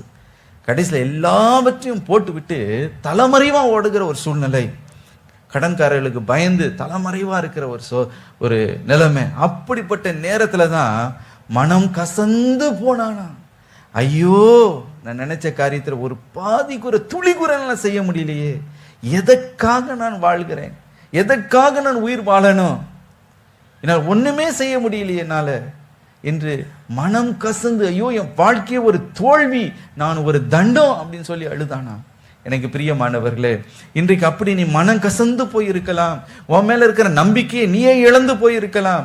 இனி நான் எழும்ப போவதில் நான் இருந்து என்ன பயன் என்று சொல்லி இருக்கலாம். ஒருவேளை என் தாய் ஒரு கல்லை பெத்து போட்டிருந்தா கூட ஒரு பிரயோஜனமா இருந்திருக்கும். நான் என்னத்துக்கு வந்தேன் இந்த பூமியில் அப்படின்னு உன்னையே நீ குற்றப்படுத்தி கொண்டு இருக்கலாம். உன் வாழ்க்கை மனம் கசந்து போன ஒரு நிலைமையில நீ இருக்கலாம். தோல்வினாலே வந்த கசப்பினாலே இன்றைக்கு நீ மனம் நொந்து போயிருக்கிறாயோ. இன்றைக்கு கர்த்தர் உன்னை பார்த்து சொல்லுகிறார், உன்னை நான் சந்திக்க வேண்டும் என்று விரும்புகிறேன். உன் உடைக்கப்பட்ட உன் வாழ்க்கை, மனம் கசந்து போன உன் வாழ்க்கையை மாற்றவே நான் இருக்கிறேன் என்று. ஹல்லேலூயா. அவரால் உங்களை தூக்கி எடுக்க முடியும். இனி நான் எழும்புது, எனக்கு விசுவாசம் இல்லை, நான் எழும்ப முடியாது, என் மேல தன்னம்பிக்கையும் இல்லை, இனி எனக்கு எதிர்காலம் இல்லை, நம்பிக்கையும் இல்லை, நீ சொல்லி கொண்டு இருக்கலாம். அப்படிதான் பேதுரு ஓடி போனான். இனி அவ்வளவுதான், இனி இயேசு முடி எல்லாம் போச்சு, என் ஊழியம் அழைப்பு எல்லாம் போயிற்று என்று ஒருவேளை அவன் பின் மாற்றத்தில் போயிருந்தாலும் இயேசு அவரை மறவாமல் அவரை தேடி வந்தாராம். ஹல்லேலூயா. அன்னைக்கு பேதுரு என்ன இருந்தாலும் அன்னைக்கு ரொம்ப வைராக்கியத்தோடு சொன்னானே, ஆண்டவரே உமக்காக மறிப்பேன், அந்த அளவுக்கு தகுதி இல்லைனாலும் அட்லீஸ்ட் அந்த ஆசையாவது இருந்ததில்ல, அந்த ஆசையாவது இருந்த உமக்காக நான் இருப்பேன்ப்பா, உமக்காக வாழுவேன்ப்பா, உமக்காக மறிப்பேன்ப்பான்னு சொன்னானே. இப்போ நொந்து போய் உடைந்து போய் மனம் கசந்து போய் கிடக்கிறானே, அவனை போய் பார்ப்போம் சந்திப்போம் என்று இயேசு உயிர் தெழுந்த பிறகு பின்மாற்றத்துல போன இந்த பேதுருவை, தோல்வி உற்று போன இந்த பேதுருவை இயேசு தேடி சென்றார். ஹல்லேலூயா. அவனை சந்தித்தார், மீண்டுமாக ஒரு அற்புதத்தை அவனுடைய வாழ்க்கையில செய்தார். மீண்டுமாக அவனை பார்த்து சொன்னார், பேதுருவே, உன்னை கொண்டு நான் பெரிய காரியங்களை செய்வேன். ஹல்லேலூயா. நீ என்னுடைய ஆடுகளை நீ மேய்ப்பாய். பேதுரு ஆண்டவர் பார்த்து ஆண்டவர்னு அறிஞ்ச உடனே என்ன செய்தானா, இயேசுடைய மார்புல அப்படியே சாய்ந்து கொண்டானாம். ஹல்லேலூயா. சரண்டர் ஆயிட்டான். ஆமாண்டவரே, தோத்து போனது உண்மைதான், நான் உடைஞ்சு போனது உண்மைதான், மனம் கசந்து போனது உண்மைதான், இனி என் நம்பிக்கையெல்லாம் இழந்து போன உண்மைதான், ஆனாலும் உங்களுடைய மார்புல என்ன பண்றேன், நான் சாய்ந்து கொள்கிறேன். அப்படி நொறுக்கப்பட்ட பேதுருவை கொண்டுதான் ஆண்டவர் மகத்துவமான காரியத்தை செய்தார். ஹல்லேலூயா. அன்றைக்கு அந்த விஷயத்துல அவன் தோற்று போனது உண்மைதான், ஆனா ஆயிரக்கணக்கான ஜனங்களுக்கு முன்பதாக ஒரு சாட்சியாய் ஆண்டவர் அவனை நிறுத்தினார். ஹல்லேலூயா. அவனை கொண்டுதான் பாருங்க, உன் மூலமாக சபையை நான் கட்டுவேன் என்று சொன்னவர் பேதுருவின் மூலமாக தான் சபையை ஆண்டவர் கட்டி எழுப்பினார். யாரு? தோற்று போன ஒரு பேதுருவை ஆண்டவர் மாற்றினார் என்று நாம் பார்க்கிறோம். இன்றைக்கு பேதுருவை நாம் பார்க்கும்போது எப்படி பார்க்கிறோம்? ஒரு பெரிய spiritual ஜெயண்ட்ங்க. He is a spiritual giant என்று நாம் சொல்லுகிறோம். ஒரு பெரிய ஆவிக்குரிய ஒரு பெரிய ஒரு மாமனிதன் என்று நாம் சொல்லுகிறோம். எனக்கு பிரியமானவர்களே, இது எப்படி நடந்தது? அவனுடைய கசப்பான தோல்வியை ஆண்டவர் மாற்றி ஜெயமுள்ளவனாய் ஆண்டவர் நிறுத்தினாரே. இன்றைக்கு கசந்து போன உன்னுடைய வாழ்க்கை, பிசினஸ்ல, உன் படிப்புல, உன்னுடைய வாழ்க்கையில, ஐயோ நான் கசந்து போயிருக்கு, தோற்கடிக்கப்பட்டு கசந்து போய் கிடக்கிறேன் என்று சொல்லுகிறாயோ, நீ நினைச்சது ஒருவேளை கொஞ்சமா இருக்கலாம். ஆனால் கர்த்தர் உன்னை கொண்டு செய்ய போகிற காரியம், உன் மூலமாய் செய்ய போகிற காரியம், உன்னை ஒரு ஆசீர்வாதமாய் நான் வைப்பேன் என்று சொல்லுகிறார். ஹல்லேலூயா. நீ வாங்குற கரம் அல்ல, நீ கொடுக்கிறவனாய் நான் மாற்றுவேன். நீ நினைப்பதற்கும் கேட்பதற்கும் மிக அதிகமாக நான் உன்னை உயர்த்தி நிறுத்த வல்லமை உள்ளவர். ஹல்லேலூயா. இன்றைக்கு பாவ சோதனை விழுகிறேனே, எனக்கு பலன் இல்லையே, ஆவிக்குரிய பலன் இல்லையே, வைராக்கியம் இருக்கிறது, ஆனால் பலன் இல்லை என்று நீ சொல்லிக் கொண்டே இருக்கிறாய். ஆனால் கர்த்தர் இன்றைக்கு உன்னை பார்த்து சொல்லுகிறார், நான் உன்னை நிறுத்துவேன். I will lift you up. உன்னுடைய கசப்பான தோல்விகளை நான் மாற்றி உன்னுடைய வாழ்க்கையில ஜெயத்தை நான் கட்டளிட வல்லமை உள்ளவர். ஹல்லேலூயா. அந்த மன கசப்பை இன்றைக்கு கர்த்தர் மாற்ற வேண்டும் என்று அவர் விரும்புகிறார். மூன்றாவதாக பாருங்க, என்ன நம்முடைய வாழ்க்கையில மனக்கசப்பை கொண்டு வருகிறதாம்? ஏமாற்றங்கள் நம்முடைய வாழ்க்கையில மனக்கசப்புகளை கொண்டு வருகிறது. ஏசாயா 38 அதிகாரம் 17 வசனத்தை வாசிங்க. இதோ சமாதானத்துக்கு பதிலாக மகா கசப்பு வந்திருந்தது, தேவரீரோ என் ஆத்துமாவை நேசித்து அழிவின் குழிக்கு விலக்கினீர். என் பாவங்களை எல்லாம் உமது முதுகுக்கு பின்னாக எரிந்து விட்டீர். நான் சமாதானத்திற்கு பதிலாக மகா கசப்பு வந்தது. யார் இந்த வார்த்தைகளை சொல்லுகிறார் என்றால், தேவனுக்கு பயந்த ஒரு ராஜாவாகிய எசேக்கியா ராஜா இந்த வார்த்தைகளை அவர் சொல்லுகிறார். ஒரு பெரிய ஏமாற்றத்தை அவருடைய வாழ்க்கையில சந்தித்ததுனாலே மகா கசப்பு அவருடைய வாழ்க்கையில வந்ததான். அவர் எல்லா வாழ்க்கையில நல்ல நிலைமையில உயர்ந்து இருக்கும் பொழுது அனுபவிக்கக்கூடிய ஒரு காலத்துல ஒரு கொடிய நோய் அவருக்கு வந்ததாம். அதனாலே அவர் மரண படுக்கையில உயிருக்காக போராடுகிற ஒரு நிலைமை. அப்படிப்பட்ட ஒரு நிலைமையில கர்த்தரை நோக்கி அவர் ஜெபிக்கிறார். ஆண்டவரே, இந்த மரண படுக்கையை மாற்றுங்க, என்ன குணமடையும்படி செய்யுங்க, மீண்டுமாக எனக்கு ஒரு எதிர்காலத்தை தாங்க, என்னை எப்படியாவது ஆண்டவரே இந்த போராட்டத்தில் இருந்து விட்டுவீங்க என்று ஒவ்வொரு நாளும் அந்த மரணப்படுக்கையில படுத்துக்கொண்டு வேதனையில கதறி அழுது ஜெபிக்கிறான். அவனுடைய எதிர்பார்ப்பு என்னன்னா, கர்த்தர் என் ஜெபத்தை கேட்பாரு, என்னை எழுப்புவாரு, நான் நல்ல நிலைமைக்கு நான் வருவேன் என்று. ஆனா என்னன்னா, ஏசாயா தீர்க்கதரிசி அவனை பார்க்கும்படி வந்தான். ஆசீர்வாதமான ஒரு வார்த்தையை கொடுக்கல, ஆறுதலின் வார்த்தையை கொடுக்கல, ஒரு கசப்பான வார்த்தையை அவன் இடத்துல சொன்னாராம். உன்னை பார்த்து சொன்னாராம், உடைய வீட்டு காரியத்தை நீர் ஒழுங்கு செய்யும், நீர் பிழைக்க மாட்டீர், நீர் மரித்து போவீர் என்று. இந்த வார்த்தையை கேட்ட உடனே அவருடைய இருதயத்துல மன கசப்பு உண்டாயிற்று. A great bitterness came into his heart. அவனுடைய இருதயத்துல கலங்கி சொன்னானா, சமாதானத்துக்காக நான் காத்து கொண்டிருந்தேங்க. I was waiting for peace. சமாதானத்துக்காக காத்து கொண்டிருந்தேன். நான் அதற்கு பதிலாக மகா கசப்பு என் வாழ்க்கையில வந்தது. கர்த்தாவே, நான் எவ்வளவு உம்மை நோக்கி நான் கதறினேன், எவ்வளவு நான் ஜெபிச்சேன், இந்த நன்மையான காரியத்துக்காக எவ்வளவு காத்து இருந்தேன், ஒரு சுகத்துக்காய் நான் காத்திருந்தேன், ஒரு விடுதலைக்காய் காத்திருந்தேன், மரித்து போவா என்ற வார்த்தை வந்திருக்கிறது, அது ஒரு தேவ மனுஷனுடைய வாயிலிருந்து வருகிறது என்று அவனுடைய இருதயத்துல மனம் கசந்து கர்த்தரை நோக்கி அவன் கதறினானாம். இந்த வாலிப வயதுல நான் மரித்து போகணுமா, என்னுடைய வாழ்க்கை துண்டிக்கப்படணுமா, ஒரு மேப்பனுடைய கூடாரத்தை எப்படி அது சுருட்டி போடுகிறார்களோ, என்னுடைய வாழ்க்கை அப்படியே சுருட்டப்பட்டு போகணுமா, நான் இருளில் நான் இறங்க வேண்டுமா என்று சொல்லி கர்த்தரை நோக்கி அவன் கதறி அழுது கண்கள் எல்லாம் பூத்து போயிட்டான். ஆம் பிரியமானவர்களே, அவனுடைய வாழ்க்கையில வந்தது மகா கசப்பு. இன்றைக்கும் பல நேரங்களில் நம்முடைய வாழ்க்கையிலும் நாமும் நன்மையான காரியங்களுக்காய் காத்திருக்கிறோம். இந்த நன்மையான காரியத்தை கர்த்தர் செய்ய மாட்டாரா, இந்த உதவி எனக்கு கிடைக்காதா, இந்த விடுதலை எனக்கு கிடைக்காதா, இந்த பிள்ளையுடைய வாழ்க்கையில் இந்த அற்புதம் நடைபெறாதா என்று சில காரியங்களுக்காக நாம் காத்திருக்கிற இந்த ப்ரமோஷன் கிடைக்காதா, இந்த செட்டில்மெண்ட் என் வாழ்க்கையில வராதா, எனக்கு இந்த பிள்ளையுடைய வாழ்க்கையில் திருமணம் நடக்காதா என்று நீங்கள் எதிர்பார்ப்போடு காத்து கொண்டிருக்கலாம். ஆனால் உங்களுடைய என்ன எதிர்பார்த்தீர்களோ அதுக்கு மாறாக ஒரு ஏமாற்றத்தின் கசப்பு வரும்போது இருதயத்தில் நாம் கசந்து போகிறோம், நம்முடைய விசுவாசத்தெல்லாம் இழந்து போகிறோம். இனி என்னால் தொடர்ந்து ஜெபிக்க முடியாது, இனி நான் எவ்வளவோ ஜெபிச்சேன், ஆண்டவர் இதை எனக்கு செய்யல என்று கர்த்தர் மேலேயே சில பேருக்கு என்ன இருக்கு, ஒரு கசப்பு, நமக்குள்ள ஒரு கசப்பு இருக்கு, ஒரு ஏமாற்றத்தின் கசப்பு. யோபும் அந்த பாதையில தான் கடந்து சென்றாராம்.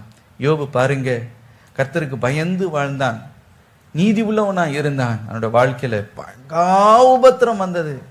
அதனால என்ன சொன்னான் பாருங்க, யோபு 10:1 அவன் சொல்லுகிறான், என் மனசஞ்சலத்தை பேசுவேன். ஆங்கிலத்தில் வாசித்து பார்ப்பீர்கள் என்றால் அவர் சொல்லுகிறார், I will speak the bitterness of my soul. என் இருதயத்தில் ஆத்துமாவில் இருக்கிற கசப்பை நான் என்ன பண்ண மாட்டேன், உள்ள வைக்க மாட்டேன், நான் அதை பேசுவேன், அதை நான் சொல்லுவேன் என்று அவன் சொல்லுகிறான். அப்படி என்றால் அவ்வளவு ஒரு மனக்கசப்பு அவனுடைய வாழ்க்கையில வந்தது. ஏன் எனக்கு இந்த பதில் இல்லை, ஏன் இந்த காரியம் வாழ்க்கையில் நடைபெறணும், ஏன் என் பிள்ளையுடைய விஷயத்தில் இப்படி நடந்திருக்கணும், ஏன் இப்படி இந்த காரியம் நடந்தது, இதுக்கு எனக்கு ஒரு பதில் வேணுமே அப்படின்னு இருதயத்திற்குள்ள ஒரு டிசப்பாயின்மெண்ட், ஒரு ஏமாற்றம், ஒரு கசப்பு. ஏசாவுடைய வாழ்க்கையை பாருங்க, அவனும் அதே ஏமாற்றத்தை அவன் சந்தித்தானாம். அவனுக்கு வர வேண்டிய அந்த சேஷ்ட புத்திர ஆசீர்வாதத்தை தனக்கு கிடைக்கும்னு ஆவலாய் காத்திருந்தானா. அவருடைய தகப்பனார் ஈசாக்கு சொன்னாரு, நீ போய் நல்லா சமைச்சு கொண்டு வாப்பா தம்பி, நான் என்ன பண்றேன், என் கைகளை உன் மேல வைத்து நான் சாப்பிட்டு அதுக்கு பிறகு ருசியா இருந்தா உன்னை ஆசீர்வதிக்கிறேன்னு சொன்னார். இதுக்காக ஆசையா காலையிலேயே ஓடி போய் வேட்டையாடுறதுக்கு போனாரு. என்னத்தையும் ஒன்று பிடிச்சாரு, ஆசையாக சமைச்சு ஆவலா வந்து நிக்கிறார். என்னத்திற்காக? அப்பா தலை மேல கை வச்சு என்ன ஆசீர்வதிப்பாருன்னு. ஆனா என்ன காத்து கொண்டு இருந்தது? ஏமாற்றம், ஒரு கசப்பான ஒரு ஏமாற்றம். என்ன கசப்பான ஏமாற்றம்னா, அவங்க அப்பா சொன்னார், இப்போதான் அவனுடைய சகோதரன் யாக்கோபு உனக்கு வர வேண்டிய ஆசீர்வாதத்தை அவன் எடுத்துட்டு போயிட்டான் அப்படின்னா. அவ்வளவுதான். அவ்வளோ ஆசையா ஓடி வந்தேங்க, இன்னைக்கு எனக்கு ஆசீர்வாதம் கிடைக்க போகுதுன்னு வந்தேன், அதை அவன் எடுத்துட்டு போயிட்டானே. மனம் கசந்து வேதனையோடு அவன் சத்தமிட்டு அவன் அழுதானா, அப்பா எனக்கு ஒரு ஆசீர்வாதம் இல்லையா அப்படின்னு. எனக்கு பிரியமானவர், ஏமாற்றப்பட்ட சூழ்நிலை, ஒரு ஏமாற்றம் அவனுடைய வாழ்க்கையில. எனக்கு பிரியமானவர், இன்றைக்கு அப்படிப்பட்ட நிலைமையில இருக்கலாம். நீங்க சொல்லலாம், என் அண்ணன் வந்து எங்க அம்மாவை நல்லா மஸ்து பண்ணி அவன் சொத்தெல்லாம் வாங்கிக்கிட்டாங்க, எனக்கு வர வேண்டியது என் பங்கு வரல, எனக்கு கொஞ்சம் தான் கொடுத்தாங்க, எனக்கு வர வேண்டியது வரல, எனக்கு இந்த காரியம் எனக்கு வந்திருக்கணும் ஆனா எனக்கு கிடைக்கல, எனக்கு வர வேண்டியது மற்றவங்களுக்கு போயிருச்சு, எனக்கு வர வேண்டிய ப்ரமோஷன் மற்றவங்களுக்கு போயிருச்சு, எனக்கு வர வேண்டிய ஆசீர்வாதம் மற்றவங்களுக்கு போயிருச்சு. இதை நினைச்சு மனம் கசந்து போய் இப்படி பண்ணிட்டாங்களே, இப்படி நடந்துருச்சு என்ற அந்த ஏமாற்றத்துல இன்றைக்கு மனம் கசந்து போய் நீங்கள் இருக்கலாம். எனக்கு பிரியமானவர்களே, இன்றைக்கு உன்னுடைய மன கசப்பை கர்த்தர் அறிந்திருக்கிறார். அதே போல இஸ்ரவேல் ஜனங்களை நான் நினைவு கூறுகிறேன். வனாந்திரத்துல அவங்க நடந்து கொண்டிருந்தார்களாம். ஒரு பெரிய வெற்றி ஆண்டவர் கொடுத்தார். என்னன்னா, பார்வோன் மேல ஒரு பெரிய ஜெயம். அந்த சிவந்த சமுத்திரம் அவர்களுக்காக பிளந்தது. இஸ்ரவேல் ஜனங்கள் அது ஊடாய் நடந்தார்கள். ஒரு பெரிய விடுதலை. அதுக்கு பிறகு ஒரு பெரிய சோதனை வந்தது. என்னன்னா, 3 நாட்கள் அவர்கள் ஒரு வனாந்திரத்தின் வழியாய் அவர்களுக்கு போக வேண்டும். அந்த வனாந்திரத்தின் வழியா போகும்போது அவ்வளவு ஒரு வறட்சியான ஒரு இடமா, ஒரு சொட்டு தண்ணி கூட எங்கேயுமே இல்லை. தேடுறாங்க, வாயெல்லாம் வறண்டு போய் தாகத்தினால மிகவும் பாதிக்கப்பட்டு எங்கேயாவது ஒரு சொட்டு தண்ணி கிடைக்குமான்னு அலைந்து கொண்டு இருக்கும்போது தூரத்துல அழகான ஒரு குளம், ஃபுல்லா தண்ணி. அதை பார்த்த உடனே அவங்களுடைய இருதயமே குளிர்ந்து போச்சு. அப்பாடா, இன்னைக்கு நமக்கு என்ன கிடைத்தது, ஒரு விடுதலை கிடைச்சிருச்சுன்னு ஆவலோடு கூட ஓடினார்களாம். கும்பலா ஓடி போய் அந்த தண்ணி எடுத்து வாயில வச்சா அவதிப்பட்ட நாக்குக்கு அதுல ஒரு சொட்டு தண்ணி கூட குடிக்க முடியாத அளவுக்கு கசப்பா இருந்ததாம். அந்த இடம் பேர் மாறா, மகா கசப்பா இருந்ததாம். ஒரு சொட்டு தண்ணி குடிக்க முடியல. அவங்க வாய் கசந்ததோ இல்லையோ, உள்ளம் கசந்து போச்சு, பயங்கர கசப்பு. இப்போ முதல்ல மோசே அவங்க அவன் மேல எல்லாம் கோபத்தையும் காட்டினாங்க. ஐயா, நாங்க எகிப்திலேயே செத்து போயிருப்போமே, அங்க அடிமையாவே இருந்திருக்கலாமே, இங்க வந்து இப்படி தவிக்கவா எங்களை கூட்டி கொண்டு வந்தீர் அப்படின்னு அவரிடத்த போய் கோபத்தை காண்பித்தார்கள். அப்படின்னா வாழ்க்கையில பாருங்க, ஒரு ஏமாற்றம் வரும்போது இந்த இருதயம் கசந்து போகுது. நான் இந்த ஆசீர்வாதம் ஆவலாவலா காத்திருந்தேன், எனக்கு ஒரு பிள்ளை பிறக்காதான்னு காத்து கொண்டே இருந்தேன், மெடிக்கல் ரிப்போர்ட் அதுவும் நெகட்டிவ். கசப்பா இருக்கு பிரதர், வாழ்க்கையே கசப்பா இருக்கு. இந்த ஒரு நல்ல ப்ரொமோஷன், ஒரு நல்ல தீர்வு, ஒரு நல்ல ஒரு முடிவு வரும்னு பார்த்தா எல்லாம் கை கூடி வர நேரத்துல அது மாறாவன் கசப்பா மாறி போச்சு. கசப்பான ஒரு அனுபவம். ஏன் இந்த கசப்பு என்று இன்றைக்கு ஒரு ஏமாற்றத்தினாலே உங்களுடைய இருதயத்துல நீங்க குமுறி கொண்டு இருக்கலாம். நல்ல ஒரு திருமண வாழ்க்கை நடக்கும், நல்ல வாழ்க்கை அமையணும் பார்த்தா திருமணம் நடந்த பிறகு 1 மாசம் கூட நாங்க வாழ முடியலங்க. அப்படிப்பட்ட ஒரு மகா கசப்பு என்னுடைய வாழ்க்கையில என்று நீங்கள் சொல்லி கொண்டு இருக்கலாம். என்ன கசப்பு, ஏமாற்றத்தினால வந்த கசப்பா இருந்தாலும் இன்றைக்கு கர்த்தர் உங்களை பார்த்து சொல்லுகிறார், ஓ மன கசப்பை நான் மாற்ற வல்லமை உள்ளவர், உன் ஏமாற்றத்தை நான் மாற்ற வல்லமை உள்ளவர். சோர்ந்து போகாதே, அந்த ஏமாற்றம் வந்தாலும் அது நடுவே நான் உன்னோடு கூட இருக்கிறேன், உன் கரத்தை நான் பிடித்து இருக்கிறேன். எசேக்கியா அழுதது உண்மைதான். ஆனா கர்த்தர் என்ன செய்தாராம், அவன் மகா கசப்பை கர்த்தர் மாற்றினார். நான் சமாதானத்துக்காய் காத்திருந்தேன், மகா கசப்பு வந்தது என்று கதறின அந்த எசேக்கியாவுடைய வாழ்க்கையில 15 வருடங்களை கர்த்தர் கூட கூட்டி கொடுத்தார் என்று பார்க்கிறோம். யோபு அன்றைக்கு மன கசந்து அழுதான், யோ என் வாய், என்னுடைய ஆத்மாவே கசந்து போயிருக்கிறது என்று. ஆனால் இரட்டிப்பான ஆசீர்வாதத்தை அந்த யோபுக்கு கர்த்தர் கொடுத்தார் என்று நாம் பார்க்கிறோம். இஸ்ரவேல் ஜனங்க கசந்து போனாங்க, அந்த மாறாவின் தண்ணீரை மதுரமாய் தேவன் மாற்றினார் என்று நாம் பார்க்கிறோம். ஏசாவுடைய வாழ்க்கையை பாருங்க, எனக்கு ஆசீர்வாதம் இல்லையா என்று கதறினான். அவனையும் ஒரு பெரிய தேசமாய் கர்த்தர் மாற்றினார். ஏதோமியர்களுக்கு பிதாவாக அவன் எண்ணப்பட்டான் என்று வேதத்துல நாம் வாசிக்கிறோமே. அவனுடைய கசப்பையும் கர்த்தர் மாற்றினாரு. இன்றைக்கு உங்களுடைய கசப்பை ஆண்டவர் மாற்ற மாட்டாரா?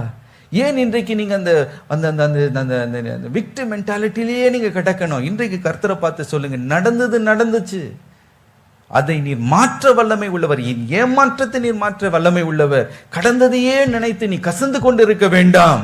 இன்றைக்கு கர்த்தரை பார்த்து, ஆண்டவரே என்னுடைய கசப்பை ஆண்டவரே மதுரமாய் மாற்ற நீர் வல்லமை உள்ளவர் என்று அவரை நோக்கி பார்க்கும்போது இன்றைக்கு உன்னுடைய கசப்புகள் மாறப் போகிறது. ஹல்லேலூயா.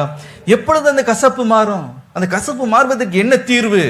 ஒரே ஒரு தீர்வு தான். என்ன கசப்பா இருந்தாலும், எப்படிப்பட்ட கசப்பா இருந்தாலும், அது மாறுவதற்கு ஒரே ஒரு வழியை கர்த்தர் வைத்திருக்கிறார். அதுதான், நீங்க சிலுவை அண்டையில வரும் பொழுது உங்களுடைய கசப்பு மதுரமாய் மாறும். ஹல்லேலூயா. இஸ்ரவேல் ஜனங்கள் வண்ணாந்திரத்துல தவித்து வேதனைப்பட்டு அந்த தண்ணீரை குடிக்கும்போது கசப்பா இருந்ததான். மோசையை பார்த்து முறையிட்ட பொழுது மோசே சொன்னார், கர்த்தர் இடத்துல போய் வேண்டிக் கொண்ட போது கர்த்தர் சொன்னாராம், ஒரு மரத்தை காண்பித்து, அந்த மரத்தை பாரு மோசே, அந்த மரத்தை வெட்டி அந்த கசப்பான அந்த தண்ணீரிலே நீ போடு என்று சொன்னார். அதே போல அந்த மரத்தை வெட்டி அந்த கசப்பான தண்ணீர்ல போட்ட போது அந்த மரம் ஒரு காரியத்தை செய்ததாம். எல்லா கசப்பையும் அது உரிந்து கொண்டது, அதுக்குள்ள இருக்கிற இனிமையை அது வெளியே கொடுத்தது. ஹல்லேலூயா. அன்றைக்கு அந்த ஜனங்க, ஏமாற்றத்துல கடந்த ஜனங்க தண்ணீரை குடித்து அன்றைக்கு அவங்க திருப்தி அடைந்தார்கள். Their thirst was quenched, their expectation was fulfilled. அவருடைய எதிர்பார்ப்பு நிறைவடைந்தது. ஹல்லேலூயா. இன்றைக்கும் மகா கசப்புல கடக்கிற உன்னை பார்த்து ஆண்டவர் சொல்லுகிறார், ஒரு மரம் ஒன்று உண்டு, அது ஒரே மரம் தான், அது சிலுவை மரம். ஹல்லேலூயா. இயேசு அந்த மரத்துல உனக்கு தொங்கினார். என் பிள்ளைங்க என்ன ரொம்ப வேதனையா நடத்த, ரொம்ப கஷ்டமா இருக்கு, என் மனசு வேதனையா இருக்கு, கசப்பா இருக்குங்க, ஒவ்வொரு காரியத்தை பார்க்கும்போது எனக்கு கசப்பா இருக்கு, என்னை எதிர்த்து பேசுறது கசப்பா இருக்கு, என்னவா இருந்தாலும் சரி, இன்றைக்கு அந்த சிலுவையை நீ நோக்கி பார்க்க, ஆண்டவரே நான் கசந்து போயிருக்கேன் ஆண்டவரே, உள்ளான காயத்தோடு வந்திருக்கிறேன்ப்பா, உடைஞ்சு போயிருக்கிறேன் ஆண்டவரேன்னு அந்த மரத்தை நீ நோக்கி பார்க்கும் பொழுது, ஆம் பிரியமானவன், கசப்பெல்லாம் அவர் உரிந்து கொண்டு உன்னுடைய வாழ்க்கையில இனிமையை அவர் தர வல்லமை உள்ளவர். ஹல்லேலூயா. மரண கசப்ப அந்த சிலுவையில உனக்காக அவர் சகித்தாரே, சாப கசப்பை சிலுவையில ஏற்றுக்கொண்டாரே. ஆம், சாப கசப்பை சிலுவையில் அவர் ஏற்றுக்கொண்டார். மத்திய 27:34 வாசிக்கிறோம், கசப்பான காடையை அவருக்கு கொடுத்தார்களாம்.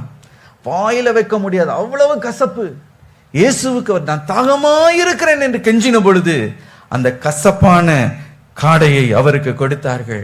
அதை ருசி பார்த்தார், அவ்வளவு கசப்பு. அது எதை குறிக்கிறது என்றால், கசப்பான சாபத்தை அது குறிக்கிறது. நீங்கள் என்னாகமம் 5:20-28 வாசித்து பார்க்கும்போது, ஒரு கணவன் எப்பொழுதுமே மனைவியை சந்தேகப்படும் போது, இவன் எனக்கு துரோகம் பண்றா, எனக்கு துரோகம் பண்ணுகிறான்னு துரோகம் பண்ணுகிறா அப்படின்னு ஒரு சந்தேகம் வரும்போது என்ன செய்வார்களாம், அந்த மனைவியை ஆசாரியன் இடத்துல அவன் கொண்டு செல்வானா. அப்ப அந்த ஆசாரியன் என்ன செய்வானா, ஒரு கசப்பான தண்ணீரை அவன் உண்டாக்கி அவளை குடிக்க வைப்பானாம். அது குடிக்கும் பொழுது பாருங்க, அந்த கசப்பு அப்படியே அவளுக்குள்ள இறங்கும். ஒருவேளை அவள் உண்மையிலேயே உண்மையற்றவளாய் இருந்திருந்தால், அவளுடைய வயிறெல்லாம் வீங்கி, தொடையெல்லாம் சூம்பி போய், இடுப்பெல்லாம் ஒடுங்கி போய், வேதம் சொல்லுகிறது, அவள் தன்னுடைய அக்கிரமத்தை சுமப்பாள், அவள் ஒரு சாபமாய் இருப்பாள், ஒரு சாப தண்ணீர் என்று நாம் பார்க்கிறோம். அவ்வளவு ஒரு கசப்பாளுடைய வாழ்க்கையில் அது கொண்டு வரும் என்று. ஆனால் அதே நேரத்தில் கணவன், ஒருவேளை அவர் உண்மையால் இருந்திருந்தால் கணவன் அடிப்பாங்க, கணவனுக்கு என்ன விழும், அடி விழும். ஆகவே இதுதான் அந்த நாட்களில் இருந்த நியமம். ஆனால் இப்போ பாருங்க, சிலுவையில் கர்த்தர் என்ன செய்தாராம், அந்த கசப்பான அந்த தண்ணீரை அவர் ருசி பார்த்தார், அப்படியே சாபத்தை அவர் ருசி பார்த்தார். ஹல்லேலூயா. சிலுவையில் தூக்கப்பட்டவன் எவனும், மரத்தில் தூக்கப்பட்டவன் எவனும் சபிக்கப்பட்டவன் என்று வேதம் சொல்லுகிறது போல, உலகத்தில் இருக்கிற எல்லா கசப்பான அனுபவங்களையும் அவர் என்ன செய்தாராம், நமக்காக சிலுவையில அவர் சகித்திருக்கிறார். ஹல்லேலூயா. இன்றைக்கு அவரிடத்துல போகும்போது, ஆண்டவரே என் கசப்பை மாற்றுங்க, என் பிள்ளையுடைய திருமண வாழ்க்கை அது அப்படியே நின்று போச்சு ஆண்டவரே, அது ரொம்ப கசப்பா இருக்கு, என் பிஸ்னஸ் அப்படியே முடங்கி போச்சு, கசப்பா இருக்கு, என் பிள்ளையோட படிப்பு அப்படியே முடங்கி போய் கிடக்கு, அது கசப்பா இருக்கு, என் பிள்ளைகளுடைய ஒவ்வொரு போக்கும் ஒரு மாதிரி இருக்கு, அது பார்த்தா ரொம்ப கசப்பா இருக்கு, என் வாழ்க்கை இடிந்து போய் கிடக்கு, எனக்கு கசப்பா இருக்கு. என்ன கசப்பா இருந்தாலும் என்னை ரொம்ப வேதனைப்படுத்தினாங்க, என்னால் தாங்கிக் கொள்ளவே முடியல ஆண்டவரே, அவங்கள மன்னிக்கவே முடியல ஆண்டவர், இன்றைக்கு நீ தடுமாறி அவங்க முகத்திலேயே எனக்கு முழிக்க பிடிக்கல ஆண்டவர்ன்னு சொல்லி கொண்டு இருக்கலாம். இன்றைக்கு கர்த்தரை பார்த்து சொல்லுங்க, ஆண்டவர் என் உள்ளான காயத்தை இன்னைக்கு குணமாக்கி என்னை விடுவிச்சிருங்க ஆண்டவர், என் வாழ்க்கையில் ஒரு இனிமை உண்டாகட்டும். எப்பொழுது உண்டாக போகிறது? உனக்காக சிலுவையில எல்லா கசப்பையும் அவர் அனுபவித்தார். அல்லேலூயா. அவருக்கு துரோகம் செய்யப்பட்டது, அவரை விட்டு விலகினார்கள். ஒவ்வொரு மனுஷன் தன்னுடைய தனிப்பட்ட வாழ்க்கையில சந்திக்கிற ஒவ்வொரு கசப்பான அனுபவத்தையும் இயேசு சிலுவையில சுமந்தது உண்மை. இன்றைக்கு நீ அதை விசுவாசிப்பாயானால் இன்றைக்கு உன்னுடைய கசந்த வாழ்க்கையில ஒரு இனிமையை அவர் தர இருக்கிற இடத்துல அப்படியே முழங்கால் படியிட்டு. அன்பிற்குரியவர்களே, நீங்கள் பார்த்து கொண்டிருப்பது ஏலி மகிமையான எழுப்புதல் தேவாலயத்தின் யூடியூப் சேனல்.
பிரசங்கியின் புஸ்தகம் 8ஆம் அதிகாரம் 4ஆம் வசனத்தை நான் வாசிக்கிறேன்.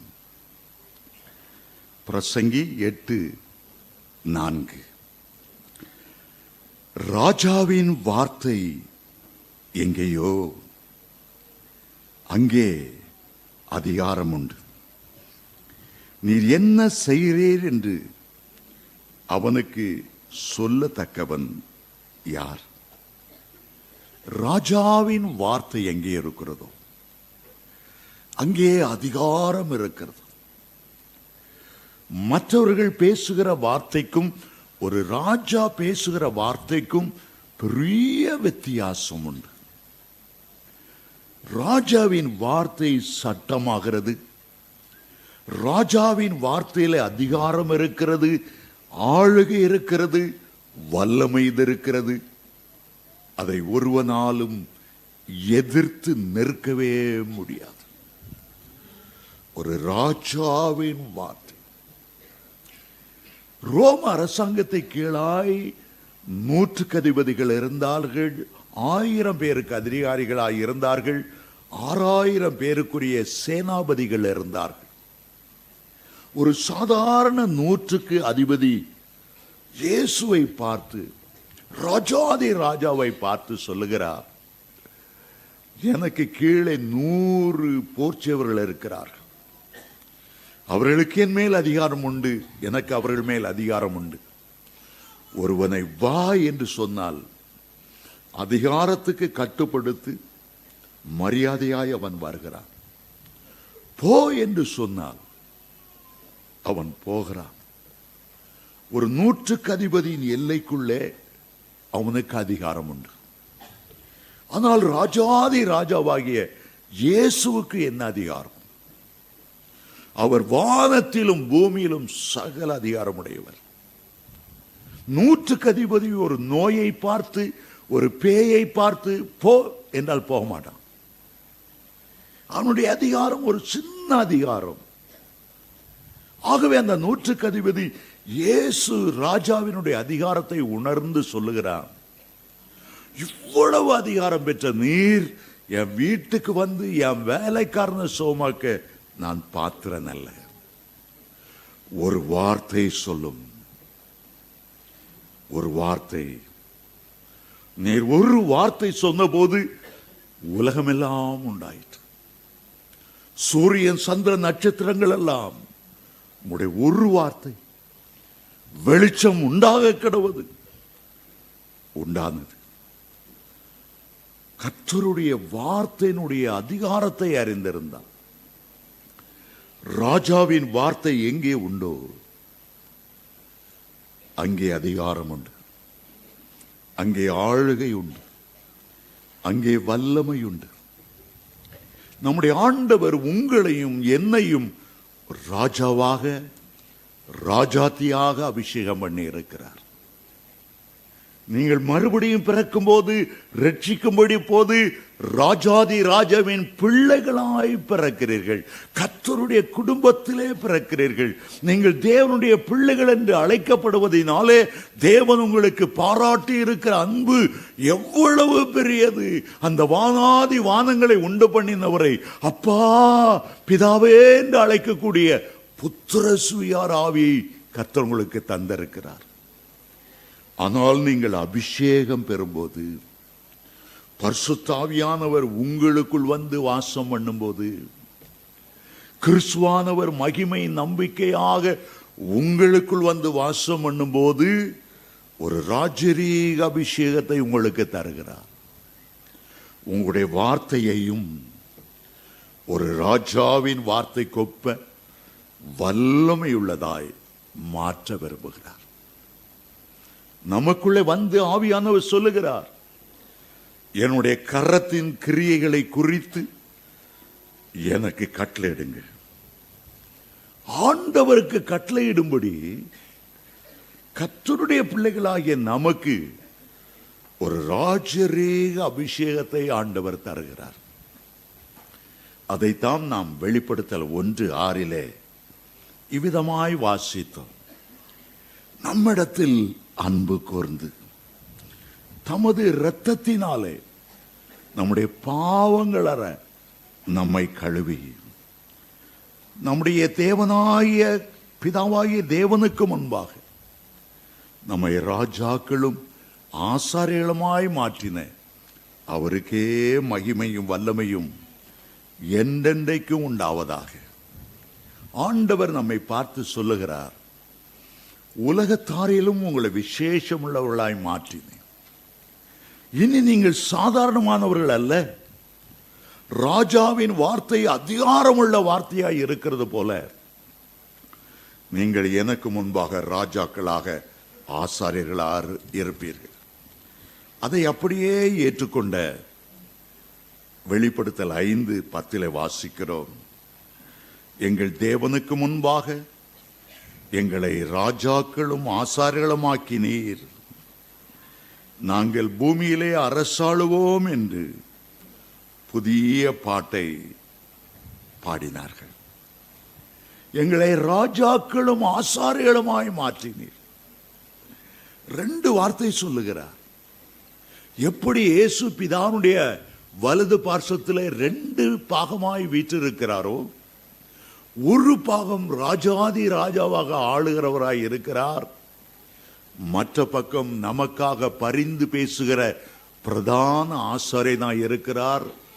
ராஜாவையும் ஆசாரியனையும் ஒன்றாய் இணைத்து 1 பேதுரு 2:9 வேதம் சொல்லுகிறது, ராஜரீக ஆசாரிய கூட்டத்தார். பேதுரு சொல்லுகிறார், நீங்கள் ராஜரீக ஆசாரிய கூட்டத்தார், நீங்கள் ராஜரீக ஆசாரிய கூட்டத்தார். நீங்கள் யார்? கிறிஸ்துவுக்குள் நீங்கள் யார்? ரட்சிக்கப்பட்ட தேவ ஜனமே, உனக்கு ஒப்பானவன் யார்? நீங்கள் யார்? ஆண்டவர் உங்களுக்கு ஒரு பெயரை கொடுக்கிறது, வேதம் ஒரு பெயரை கொடுக்கிறது. நீங்கள் ராஜரீக ஆசாரிய கூட்டத்தார். சிலர் அந்த பேரை ஏனோ தானன்னு விட்டுலாம், சிலர் அந்த பெயரை சுதந்தரித்துக் கொள்ளலாம். எவ்வளவுக்கு எவ்வளவு நீங்க சுதந்தரித்துக் கொண்டு அதை விசுவாசித்து அதை ஏற்றுக்கொண்டு, கர்த்தர் என்னை ராஜாவாய் வைத்திருக்கிறார், ராஜாவின் வார்த்தைகளை அதிகாரம் உண்டு, நான் வீணான வார்த்தைகளை, அசுத்தமான வார்த்தைகளை நான் பேச மாட்டேன், ராஜாவின் வார்த்தையில அதிகாரம் உண்டு, ராஜாதி ராஜாவின் பிள்ளைகள் வார்த்தைகள் சிருஷ்டிக்க கூடியது, பிசாசுகளை துரத்தக்கூடியது, இந்த வார்த்தைகளை நான் ஏற்றுக்கொள்ளுகிறேன். உங்க அப்பா அம்மா வேணா நீ ஒரு ராஜாப்பா சொல்லியிருக்க மாட்டாங்க. உங்க டீச்சர்கள் நீ ஒரு ராஜா, நீ ஒரு ராணி யாரும் சொல்லியிருக்க மாட்டாங்க. யாரும் சொல்லாததை ஆண்டவர் சொல்லுகிறார். நீங்க எவ்வளவு தாழ்மை மனப்பான்மையில நீங்க உழந்துட்டு இருந்தாலும், நான் ஒண்ணுக்கு உதவாதவன், நான் சரியா படிக்காதவன், நான் கருப்பா இருக்கிறவன், நான் அசிங்கமா இருக்கிறவன், எல்லாராலும் துடைத்து போடப்பட்ட ஒரு குப்பையை போல இருக்கேன், தூசியை போல இருக்கேன், என்னதான் சொன்னாலும் உங்களை உருவாக்கினவர், உங்களை தேடி வந்தவர், உங்களுக்கு ரத்தம் சிந்தினவர் சொல்லுகிறார், உன்னை ராஜாவாய் நான் தெரிந்து கொண்டேன். ராஜரீக ஆசாரிய கூட்டமாய் நீங்கள் இருக்கீங்க. ஆமென், அல்லேலூயா. நான் சின்ன பிள்ளையா இருக்கும்போது எங்க அம்மா, சின்ன பிள்ளையில பெரிய பிள்ளையா அந்த பிறகு கூட சின்ன ராசான்னு கூப்பிடுவாங்க. ஒரு செல்ல பேரு. அப்பா அம்மா வச்ச பேரு சாம்ஜபத்ரு. ஆனா ஒரு செல்ல பேரு, எல்லாருக்கும் செல்ல பேரை வச்சிருப்பாங்க. சிலர் கிளவியான கூட பாப்பான்னு கூடுவாங்க, செல்ல பாப்பா. சிலருக்கு பட்ட பேர் இருக்கும். சின்ன பிள்ளையில 4 வயசுல மொட்டை போட்டிருப்பாங்க, ஏய் மொட்டை வா. அவனுக்கு முடி வளர்ந்து சடமாரி ஆகி தரமட்டம் தொட்டா இருந்தா கூட மொட்டை அந்த பேரை சொல்லி கூடுவாங்க. சிலருக்கு அந்த பேரே ஒரு காரண பேரா மாறிடும். வேதம் சொல்லுகிறது 1 சாமுவேல் 25:25 ஒருவனுடைய பெயர் எப்படி இருக்கிறதோ அப்படியே அவன் இருக்கிறான். எங்க அம்மா நான் ஒரு ராஜாவாவே நினைச்சு சின்னராசான்னு கூப்பிடுறதில்ல. ஏன் சின்னராசான்னு கூப்பிட்டாங்க? எனக்கு ஒரு பொல்லாத அண்ணன் உண்டு, அவரு தான் மூத்தவர். எங்க அம்மா சின்னராசான்னு கூப்பிட்டா அவருக்கு கோபமா வரும். ஏன் கோபமா வருமோ தெரியல. எங்க அம்மா அப்படி ராசா ராசான்னு கூப்பிட்டு எங்க மூத்த அண்ணன் பகைக்க ஆரம்பிச்சிட்டாரு. ஆண்டவர் உங்களை ராசா ராசாத்தேன்னு கூப்பிடுறதுனாலேயே சாத்தா உங்களை பகைக்க கூடும். சாத்தா என்ன பகைச்சாலும் நம்ம அதை பற்றி கவலைப்பட வேண்டியதே இல்லை. ஆமென், அல்லேலூயா. உங்க பிள்ளைகளுக்கு பேர் வைக்கும்போது பைபிள்ல இருந்து ஒரு அழகான ராசா ராசாத்தி பிரின்சஸ் பேர் வைங்க. ஒருவனுடைய பேர் எப்படி இருக்கிறதோ அதை பார்த்தா மற்றவங்க எல்லாம் கூப்பிடுவாங்க. அந்த திருப்பி திருப்பி உங்களை ராஜான்னு கூப்பிட கூப்பிட கூப்பிட உங்களுக்குள்ள ஒரு அந்தஸ்து உண்டாகும், அந்தஸ்து உண்டாகும். அதனாலதான் சிலர் பேர் ஆண்டவருக்கு பிடிக்கல, ஆண்டவர் மாத்தினார். இந்த பேர் வேண்டாப்பா, ஆபிரகாம் வேண்டாம், ஆபிரகாம். ஹாம் என்றால் யெகோவா. அந்த பேரை உன் பேரோடு இணைத்துக்க, அப்பதான் ராஜாவாதி இருப்பான். சாராய் நல்ல, பல ராணிகளுக்கு நீ ராணியாய் இருப்பாய், சாராள் என்று மாற்றினார். யாக்கோபுன் பேரை வச்சே, அதனாலதான் நீ எத்தனா போயிட்டாப்பா. இஸ்ரவேல் மனிதனோடும் தேவனோடும் போராடி மேற்கொள்ளுகிறவர் இஸ்ரவேல் என்று பெயர் வைத்தார். புதிய பெயரை வைத்திருக்கிறார். சீஷனாய் அழைத்த போது சீமோன் நாணல். ஆண்டவர் சொன்னா இந்த பேரே வேண்டாம், நாணல மாதிரி அங்கே இங்கே ஆடிட்டு நிலையில்லாம இருக்கிற வாழ்க்கை உனக்கு வேண்டாம், கற்பாறை போல உறுதியாய் இருக்கணும், பேதுருன்னு மாட்டினார். ஏன்ட்ட ஒரு தாயார் வந்து அழுதாங்க. என் 2 பிள்ளைகளுக்கும் படிப்பறில் ஃபெயில் ஆயிட்டாங்க. அவனுக்காக ஜெபம் பண்ணுங்க. எப்ப பார்த்தாலும் டிவியை போட்டு சினிமா சினிமா சினிமா பார்த்துக்கிட்டே இருக்கிறான். சரி, உங்க பிள்ளைகள் பேர் என்னன்னு கேட்டேன். மூத்த மகன் பேரு கமலஹாசன். ஆஹா, ஏன் சினிமா பார்க்க மாட்டான்? ஏன் சினிமா பார்க்க மாட்டான்? அடுத்த பையன், மூத்த பையன் பேர் ராஜேஷ் கண்ணா. இப்படி கண்ணா பின்னான்னு பேர் வச்சதுனால தான் பலரும் பல திசையில போறாங்க. ஆண்டவர் நமக்கு ஒரு பேரை கொடுக்கிறார். உங்க அப்பா அம்மா என்ன பேரை வச்சிருந்தாலும் பரவாயில்ல, என்ன செல்ல பேரை வச்சு கூப்பிட்டாலும் பரவாயில்ல, ராஜாதி ராஜாவுடைய பிள்ளைகள் உங்களுக்கு ராஜகுமாரர்கள், ராஜகுமாரத்தைகள். உங்களுடைய வார்த்தைகள் அதிகாரம் உள்ளதா இருக்கும். சிலர் பேரை பார்த்தா இந்துவார்ந்து கிறிஸ்தவங்களா மாறி இருப்பாங்க. உன் பேர் என்ன? பால் சுப்பிரமணியம். பால்னது அப்போஸ்தலனாகிய பவுல், நல்லதான். ஏன் அடுத்த பேரை கொண்டு இதோட இணைக்கிறா? மொட்டை தலைக்கும் முழங்காலுக்கும் என்ன சம்பந்தம்? நீ கிறிஸ்துக்குள்ள வந்த பிறகு ஒரு புது சிகிச்சையா இருக்கும். பழையவைகள் ஒளிந்து போனும், எல்லாம் புதிதாய் மாறும்.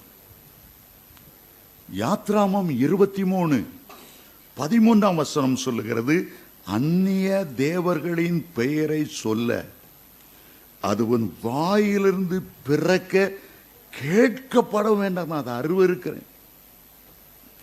அந்நிய தேவருடைய பெயர்களை இன்னும் கிறிஸ்தவங்க வச்சிட்டு இருந்தா ஆண்டோட ஜெபம் பண்ணி எனக்கு ஒரு புதிய கர்த்தருடைய குடும்பத்தில் உள்ள பெயரை தாரும்.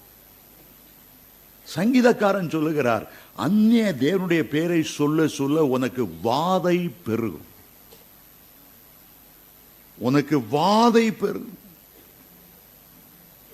சிலர் பேரை வச்சிருப்பாங்க. ஜான் முருகன். ஒரு பேர் போதாதான், நல்ல பேரை வச்சிருக்கா, அதே காப்பாத்து. நீ அந்த கெட்ட பேரை வச்சிருக்க, அந்த பேரில் உள்ள தீய தேவதைகள்லாம் உனக்குள்ள வந்து குடியிருக்கும். அந்த தேவதை கொடுக்கிற சாபங்கள் உனக்குள்ள வரணும்.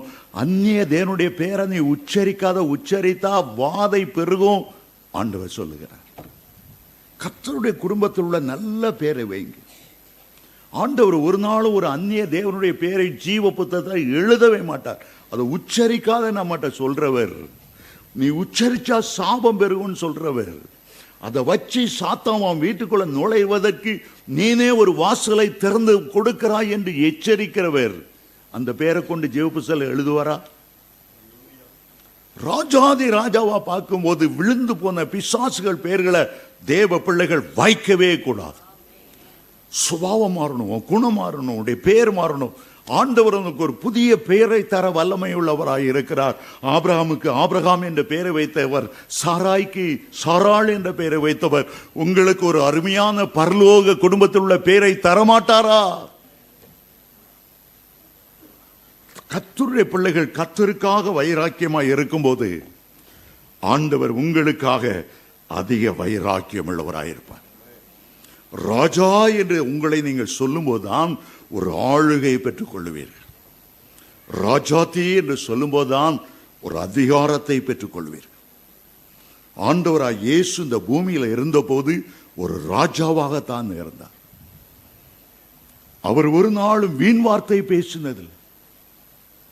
ராஜாவின் வார்த்தை எங்கே உண்டோ அங்கே அதிகாரம் உண்டு. பர்சேர் சசேரை போல அவர் பிரசங்கித்தது இல்லை. ஜனங்கள் பார்த்தபோது அவர்களை போல பிரசங்கிக்காமல் அதிகாரம் உள்ளவராய் அவர் பிரசங்கித்தார். எல்லாரும் சாட்சி சொன்னார். யோவான் 7ஆம் அதிகாரத்தில் 46ஆம் வசனம் சொல்லுகிறது, அவரை கைது செய்ய சென்ற சேவர்கள் கூட திரும்பி வந்து பர்சேர் சசேரை பார்த்து சொன்னார்கள், அவர் பேசினது போல ஒருவனும் ஒரு காலமும் பேசினதில்லை. ராஜாவின் வார்த்தையில அதிகாரம் உண்டு, ஆளுகை உண்டு, வல்லமை உண்டு.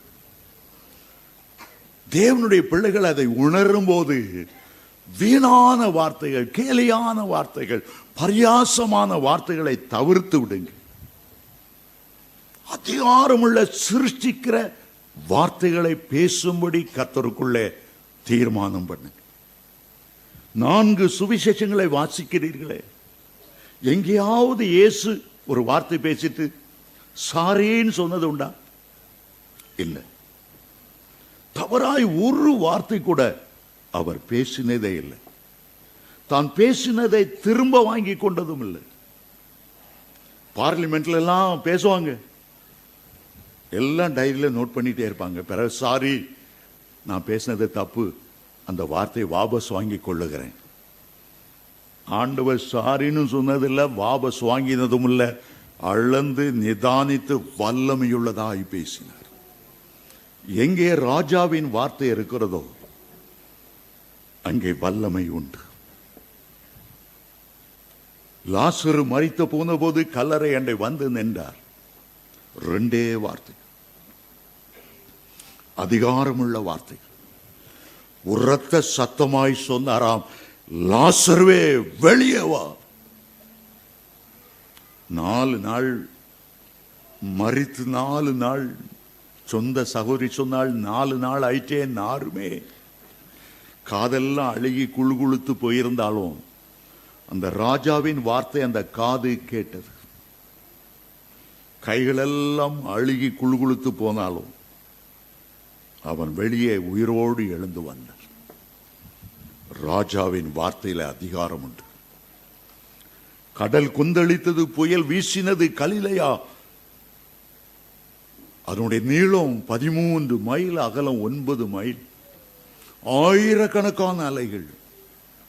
ஒரு வார்த்தை, இறையாதே அமைதலாயிரு, கப்சிப் என்று அடைந்து. ஏன்? ராஜாவின் வார்த்தையில் அதிகாரம் உண்டு. அவர் சொல்ல ஆகும், அவர் கட்டளையிட நெருக்கும். அவர் செய்த எல்லா அற்புதத்தை பார்க்கும்போது ஒவ்வொரு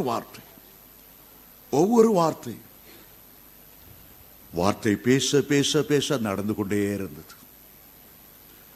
பூமியில பெரிய ராஜாவாக அவர் வரவில்லை. பூமியில ரோம அரசாங்கத்தின் சர்வாதிகாரியாய் வரவில்லை. உலக பிரகாரமான ஒரு ராஜாவை போல வரவில்லை. இயேசு இந்த பூமியில வந்தது ஒரு மாறுவேடத்தில் வந்தார். அவருடைய ஆடுகள் அந்த ராஜரீக சத்தத்தை கேட்கிறது. அவருடைய ஆடுகள் அந்த சத்தத்தின் அதிகாரத்தை, வல்லமையை புரிந்து கொள்ளுகிறது. அந்த சத்தத்தின்படி அவருக்கு கீழ்ப்படுகிறது. ஒரு ராஜா தன்னுடைய ஜனங்கள் எப்படிப்பட்டவர்களாக இருக்கிறார்கள் பார்ப்பதற்காக மாறுவேடம் அணிந்து, ஒரு கிழிந்த துணியை உடுத்தி கொண்டு, ஒரு கிராமத்தான் போல, ஒரு விவசாயியை போல ஜனங்களின் பிரச்சனைகளை கண்டு தீர்க்க வந்தாராம். ஒருவருக்கும் தெரியவில்லை அவர் ராஜா என்பது. அவ்வளவு ஏழ்மை, அவ்வளவு கிழிந்த துணி, அவ்வளவு குடியானவன் போல வந்திருக்கிறார். எல்லாவற்றையும் சுற்றி பார்த்தவர் இரவு நேரத்தில் தங்குவதற்காக ஒரு சத்திரத்துக்கு போனார். இந்த சத்திரக்காரன் அவரை ஏற இறங்க பார்த்தான். இந்த ஆண்டி எங்க சத்திரத்தில் தங்குறதுக்கு காசு கொடுக்க போறான்? பார்த்தா பஞ்சத்தாண்டு பரம்பரை ஆண்டி மாதிரி இருக்கிறானே. சத்திரக்காரன் சொன்னா, ஏய் வெளியே போ, வெளியே போ, வெளியே போ, வெளியே போ. அரசாங்க அதிகாரிகள்லாம் தங்குற இது பெரிய ஹோட்டல். நீ தெருவில் தங்கு அல்லது திண்ணையில தூங்கு, அதை பத்தி எனக்கு கவலை இல்லை, போடா. அவன் கெஞ்சி கேட்டான். ராஜா கெஞ்சி கேட்டா, இரவுல நான் எங்க தங்குவேன்? இது சத்திரம் தானே, எனக்கு ஒரு இடம் வேணும். 2 பேரும் பேசிக்கொண்டு இருக்கும்போது திடீரென்று அங்கே தங்கி இருந்த ஒரு அதிகாரி ஓடி வந்தான். அந்த குடியானவனுக்கு முன்பாக முழங்கால் படிக்கிட்டு இருக்கிறான். ராஜா, நீங்க எவ்வளவுதான் மாறுவேடம் புனைந்து இருந்தாலும் உங்க சத்தத்தில் உள்ள ஒரு ராஜரீக தொனி நீ ராஜா என்பதை காட்டி கொடுத்து விட்டது. ஒரு அதிகாரியாய் இருக்கிறான். ராஜாவின் சத்தத்தை பார்த்த உடனே சாதாரண மனிதன் இவ்வளவு கம்பீரமாக பேச முடியாது. சத்தம் ராஜாதி ராஜாவின் சத்தம். கர்த்தருடைய சத்தத்துக்கு என்றே வேதத்தில் ஒரு அதிகாரம் சங்கீதம் 29 சொல்லுகிறது, கர்த்தருடைய சத்தம் வல்லமையுள்ளது, கர்த்தருடைய சத்தம் மகத்துவமானது, கர்த்தருடைய சத்தம் கேதுரு மரங்களை முறிக்கக்கூடியது. அவருடைய சத்தத்தை குறித்து தேவ பிள்ளைகள் அவருடைய சத்தத்தை அறிந்திருக்கிறார்கள். நீங்கள் பேசும்போது உங்க வீட்டில் உள்ளவங்க, பக்கத்து வீட்டில் உள்ளவங்க, இந்த குரலும் இந்த சத்தமும் இந்த வார்த்தையும் வித்தியாசமானது. இந்த சத்தத்தை பார்த்தா இவங்க ஏலிம் சபையில் அட்டன் பண்ற மாதிரி தெரியுது அப்படின்னு சொல்லணும். நீங்க சிரிக்கிறத பார்த்தா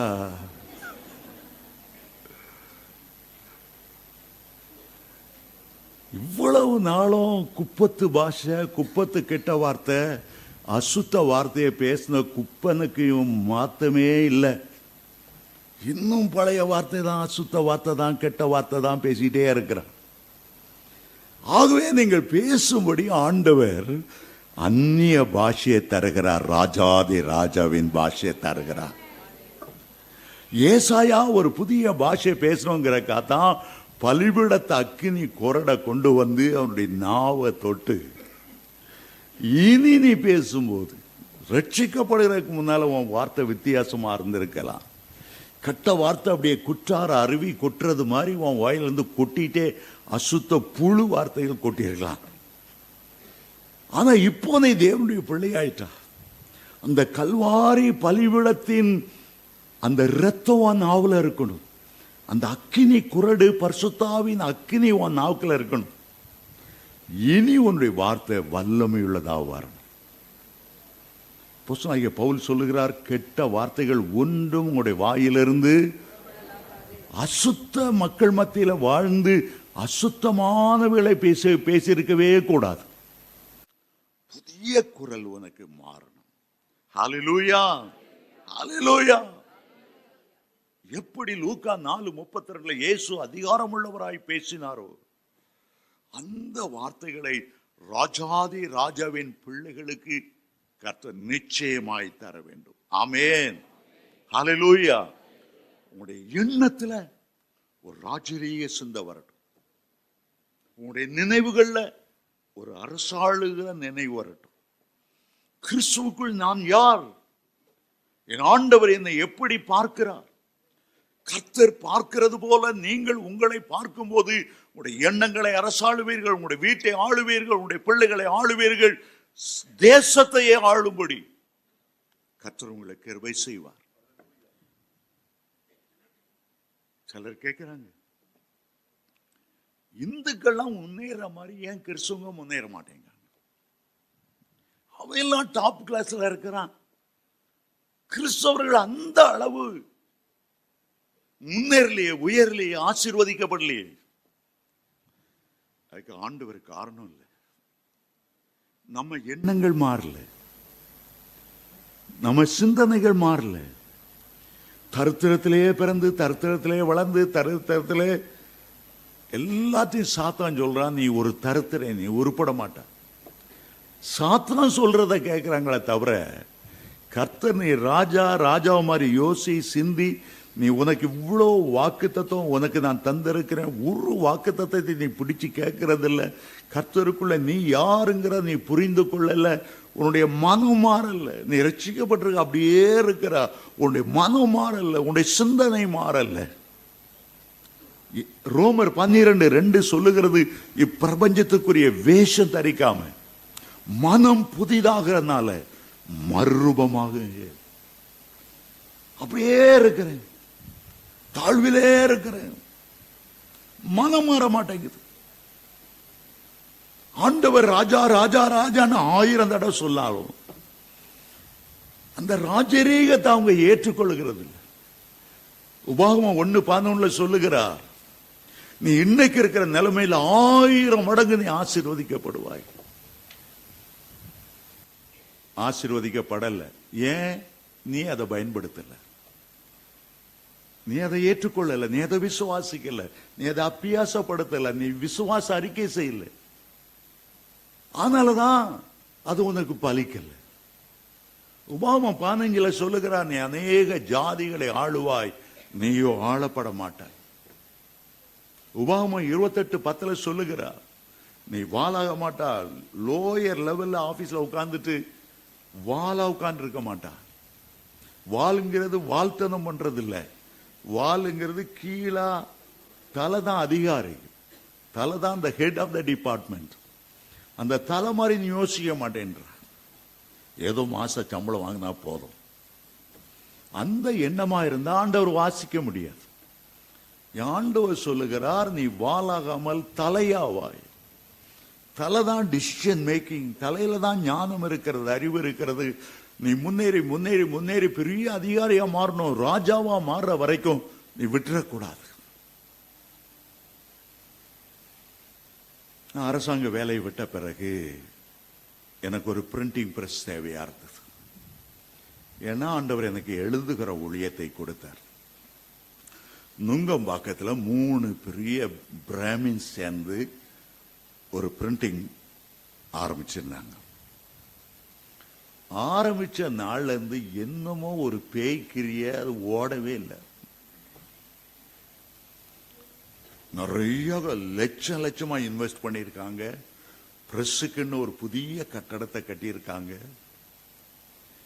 ஆனா பிரஸ் ஓடல. யாரோ சொன்னாங்க, கோடம்பாக்கத்தில் ஒருத்தர் இருக்காரு 50 ரயில்வே ஸ்டேஷன் ரோட்ல, அவரை கூப்பிட்டா இந்த சாசஸ் எல்லாம் போயிரும், ஓட ஆரம்பிச்சு. ஒரு நாள் பார்க்கிறேன், எங்க வீட்டில் அந்த 3 பேரும் வந்து நிற்கிறாங்க. ஐயா ஏன்னு தெரியல, போனேன், கையை ஒய்த்தி ஆவில நிறைஞ்சு ஒரு ஜெபம் பண்ணேன். அவங்க சொன்னாங்க, நீங்க ஜெபம் பண்ணும் போது கருப்பு கருப்பா கருப்பு கருப்பா வெளியே போனதை பார்த்தோம். இன்னொரு 6 வாரம் வந்து நீங்க பிரேயர் ஓட ஆரம்பிச்சிடும். 6 வாரம் இல்ல, அன்னைக்கே ஓட ஆரம்பிச்சிட்டு. அவங்க ஒரு எண்ணம், 7 வாரம் ஜெபம் பண்ணா எல்லாம் சரியாயிருக்கும். நான் சொன்னேன், நீங்க பூஜை போட மாட்டீங்களா? நான் ஜெபம் மாட்டேன். ஒவ்வொரு முறை ஜெபம் பண்ண போகும்போதும் இயேசுவை பற்றி சொல்லுவேன், அவருடைய வல்லமையை பற்றி சொல்லுவேன், எப்படி பிசாசுகளை துரத்தினார், எப்படி சூனியங்களை அவர் உடைப்பார், கட்டுகளை எப்படி தகர்ப்பார். மரியாதையா அவங்க கேட்டாங்க, ஏன் பிரஸ் ஓடணும்.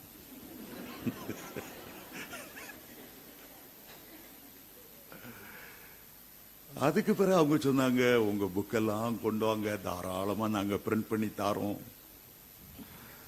சரி, அங்க கொண்டு போனேன், பிரிண்ட் பண்ணுவாங்க.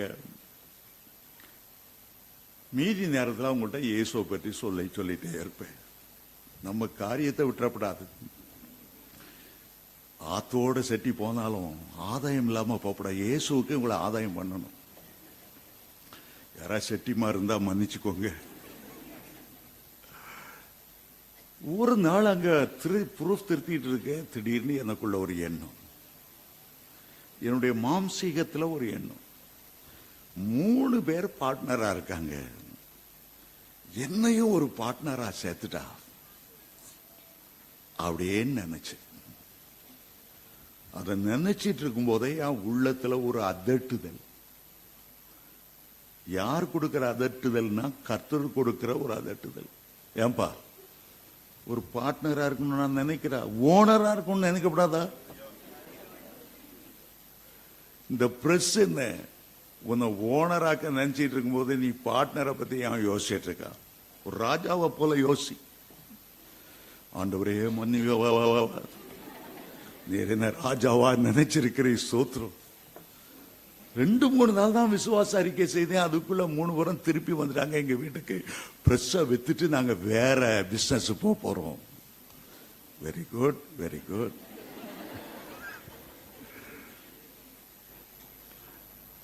எவ்வளவு தொகை கேட்குறீங்கன்னு கேட்டேன். அவங்க பெரிய தொகை சொன்னாங்க.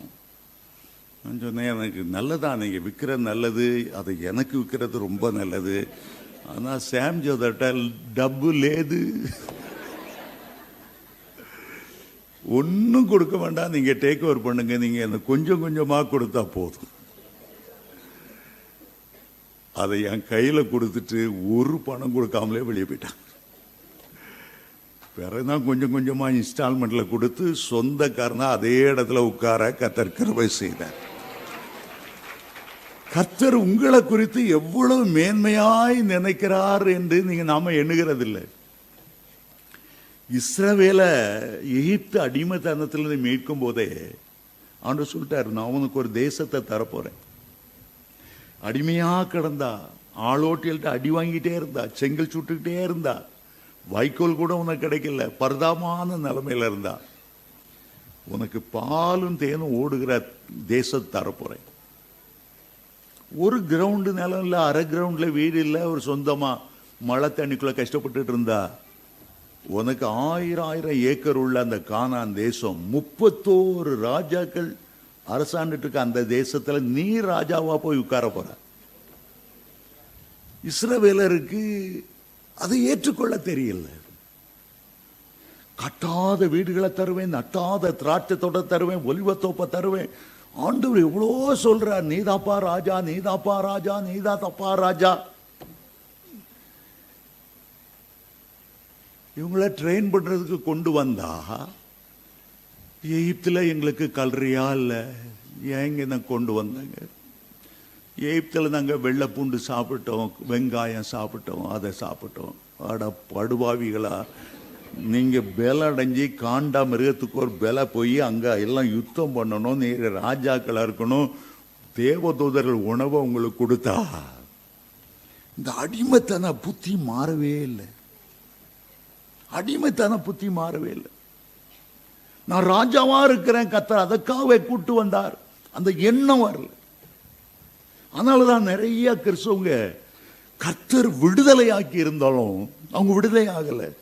அவங்க மனம் இன்னும் அடிமைத்தனத்தில் இருக்கிறது, இன்னும் எகிப்தினுடைய பாவ சந்தோஷங்கள் இருக்கிறத தவிர அரசாள பிறந்தவர்கள் கர்த்தர் இந்த பூமியில் உங்களை அரசாள வைப்பார், பரலோகத்திலும் அரசாள வைப்பார்.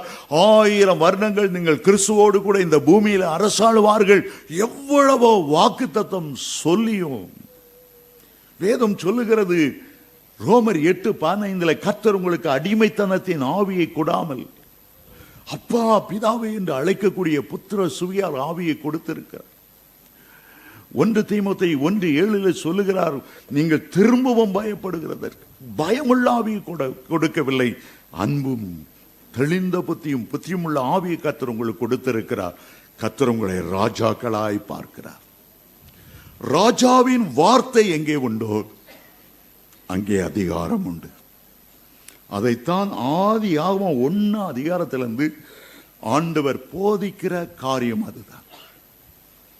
சிருஷ்டிப்பை பார்த்தால் ராஜாவின் வார்த்தையில் அதிகாரம். தேவன் பேசுகிறார், வெளிச்சம் உண்டாக கிடவுது. அப்போஸ்தலனாகிய பவுல் சொல்லுகிறார், இருளிலிருந்து வெளிச்சத்தை உண்டாக்கின தேவன் அந்த காலத்தில் உங்களை ஆச்சரியமான வெளிக்கு கொண்டு வந்திருக்கிறார். ஆண்டவர் வெளிச்சம் உண்டாக கிடவது என்று சொன்னதும் ஆவியானவர் தேவதோடு எல்லாம் மடமடமடமட நட்சத்திரங்கள், சூரியன், சந்திரன், சகல ஒளி வீசுகிற அவ்வளவற்றை உண்டாக்கினார்கள். காரணம் என்னவென்றால் கர்த்தருடைய வார்த்தையில் அதிகாரம் உண்டு. 6 நாளும் அவர் பேசி பேசியே அவர் உண்டாக்கினார். எபிரேயர் 11 அதிகாரம் 3 வசனம் சொல்லுகிறது, இவ்விதமாய் கர்த்தர் தம்முடைய வார்த்தையினாலே உலகங்களை உண்டாக்கினார். ராஜாவின் வார்த்தையிலே சிருஷ்டிப்பின் அதிகாரம் உண்டு, ராஜாவின் வார்த்தையிலே உருவாக்குகிற அதிகாரம் உண்டு, ராஜாவின் வார்த்தை உடைந்ததை மறுபடியும் செப்ப நடக்கூடிய வல்லமை உள்ளது. ஒவ்வொன்றையும் சிருஷ்டிக்கும் போது ராஜாவின் வார்த்தை உண்டாக்கினது. தானே உண்டாக கடவுது என்று சொன்னவர் மனுஷனை சிருஷ்டிக்கும் போது தனக்குள்ளே தானே ஆலோசனை பண்ணி நம்முடைய சாயலிலே நமது ரூபத்தின்படி மனுஷனை உண்டாக்கும் போதுதான் கர்த்தர் பிதாவாகிய தேவன் குமாரனோடும் குமாரனும் பரிசுத்தாவியானவரோடும் பரிசுத்தாவியானவர் கலந்து ஆலோசித்து மனிதனை உண்டாக்கினார். அதுக்கு பிறகு என்ன செய்தார்? மனுஷனை பேச வைக்க வேண்டும் என்று நினைத்தார். தான் பேசினது போல மனிதன் பேசும். என்றால் நம்முடைய சாயலை தேவனுக்கு இந்த மனுஷனுக்கு கொடுத்திருக்கிறேன், மனுஷனுக்கு அந்த ரூபத்தை கொடுத்திருக்கிறேன். ஆனபடினாலே ஆண்டவர் என்ன செய்தார்? தாம் படைத்த அவ்வளவு மிருக ஜீவன்கள், பறவைகள் எல்லாத்தையும் அங்கிருந்து ஓட்டி கொண்டு வந்தார். எல்லாம் ஓடுங்க ஓடுங்க, வாங்க வாங்க வாங்க வாங்க. சிருஷ்டித்த அவ்வளவு மிருகம், எத்தனை கோடியோ எத்தனை லட்சமோ எவ்வளவு பறவைகள், அவ்வளோத்தையும் ஆதாம்கிட்ட கூட்டு வந்தார். ஆண்டவர் அங்க ஒரு சோஃபா போட்டு உட்கார்ந்துக்கிட்டார். ஆதாமே, நான் சிருஷ்டித்த எல்லாத்துக்கும் நீர் தான் பேர் வைக்கணும். இப்ப நீ பேசணும்.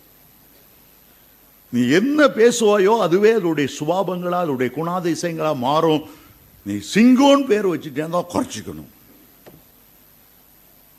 அவ்வளவு பேருக்கும் பேர் வைக்கிறதுக்கு எவ்வளவு நேரம் ஆயிருக்குமோ எனக்கு தெரியல. ராஜகுமாரன் இப்ப உட்கார்ந்து இருக்கிறார். ஆண்டவர் பேசல, ஆதாம் பேச பேச ஆண்டவர் வெரி குட், நல்ல பேர் வச்சுட்டா. என் பிள்ளை புலிக்கு பிறந்தது பூனை ஆகுமா? நான் உண்டாக்குன என் சாயல் என் ரூபத்தை கொடுத்த என் பிள்ளை என்ன அழகா பேர் வைக்கிறார். Sabash, very good. ஆண்டவர் கைத்தட்டி மகிழ்ந்திருப்பார். நம்ம ராஜரீகமா பேச. ஆடு மாடுக்கு பேர் வைக்க நீங்க அழைக்கப்படல. ஒரு நாள் பிறந்தா அன்னைக்கு அந்த நாளுக்கு பேர் வைங்க. இந்த நாள் பரிசுத்தமான நாள், இந்த நாள் நான் சாட்சி கொடுக்கிற நாள், இந்த நாள் ஜெபத்தின் நாள். ஒவ்வொரு நாளை உருவாக்கும் போது கர்த்தர் அந்த நாளை உங்களுக்கு முன்பாக கொண்டு வருகிறார். உங்களுடைய ஆபீசருக்கு பேர் வைங்க. பழைய லஞ்சம் கிஞ்சம் நீ வாங்க, நான் தொலைச்சிருவேன். உனக்கு மேல ஆண்டவர் எனக்கு அதிகாரம் கொடுத்திருக்கிறார். உங்க ஆபீசருக்கு மேல உங்களுக்கு அதிகாரம். வெளியே சொல்லாம மைண்ட்ல கமெண்ட் பண்ண,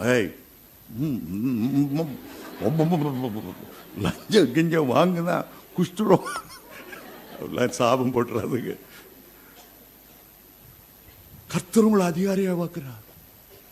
அவர் வார்த்தையால எல்லாம் சிருஷ்டித்து நம்ம கையில் விட்டார். இப்ப நம்ம தான் அந்த வார்த்தையை பயன்படுத்தணும். உங்க வீட்டில் ஒரு பூனை குட்டி போட்டுருக்குன்னு வைங்க. குட்டி 3 மாசம் 4 மாசம் நல்லா வளர்ந்துருச்சு. பூனை எலி பிடிக்கிறது ரொம்ப ஈஸி, அது ஒன்றும் கஷ்டம் இல்லை. ஆனால் பிள்ளைக்கு எலி பிடிக்க கற்றுக் கொடுக்கறது தான் பூனையுடைய பெரிய வேலை. ஆனால் அது என்ன செய்யும்? ஒரு எலியை பிடிச்சி பாதி கடிச்சு அரை உயிராக்கி இந்த குட்டிகிட்ட போடும்.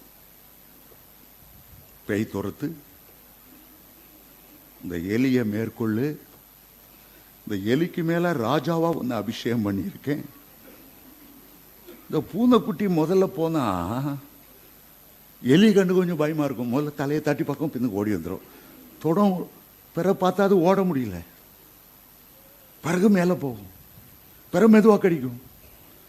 பிற கடிச்சு கிடிச்சு எல்லாம் அதை கொன்னு கின்னு. இந்த பூனைக்குட்டிக்கு எவ்வளவு சந்தோஷம். நானே கொன்னுட்டேன். ஏற்கனவே சாச தலையை நசுக்கி கீச்சு கீச்சின்னு ஆண்டவர் போட்டு ஓண்ட கொடுத்து சாச துரத்துன்னு ஓண்ட கொடுத்தா. கர்த்தர் தான் அதை உனக்கா செய்கிறவர். நீ ராஜகுமாரன். ஹல்லேலூயா. பேயை பார்த்து கட்டளை, கர்த்தர் எனக்கு அதிகாரம் கொடுத்திருக்கிறார். சர்ப்பங்களையும் தேள்களையும் மிதிக்க, சத்துருடைய சகல வல்லமைகளை மேற்கொள்ள. ஆதாம் ஒவ்வொன்றுக்கு பேரிட்டார். ஒரு 5 பேரை உங்க முன்னால நான் நிறுத்த விரும்புகிறேன். முதல்ல ஆதாம்.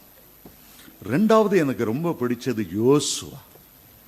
யோசுவாவின் புத்தகம் 10ஆம் அதிகாரம் 12ஆம் வசனத்துல கீழே இருந்து 6 அடி மனுஷன் வானத்துல இருக்கிற கோடான கோடி வருஷங்களா பிளம்புகிற அக்கினி ஜுவாலையை பார்த்து சொல்லுகிறார், சூரியனே நீ கிபியோன் மேலும், சந்திரனே நீ ஆயிலோன் மேலும் தரித்து நில்லுங்கள். அப்படியே நிக்குது.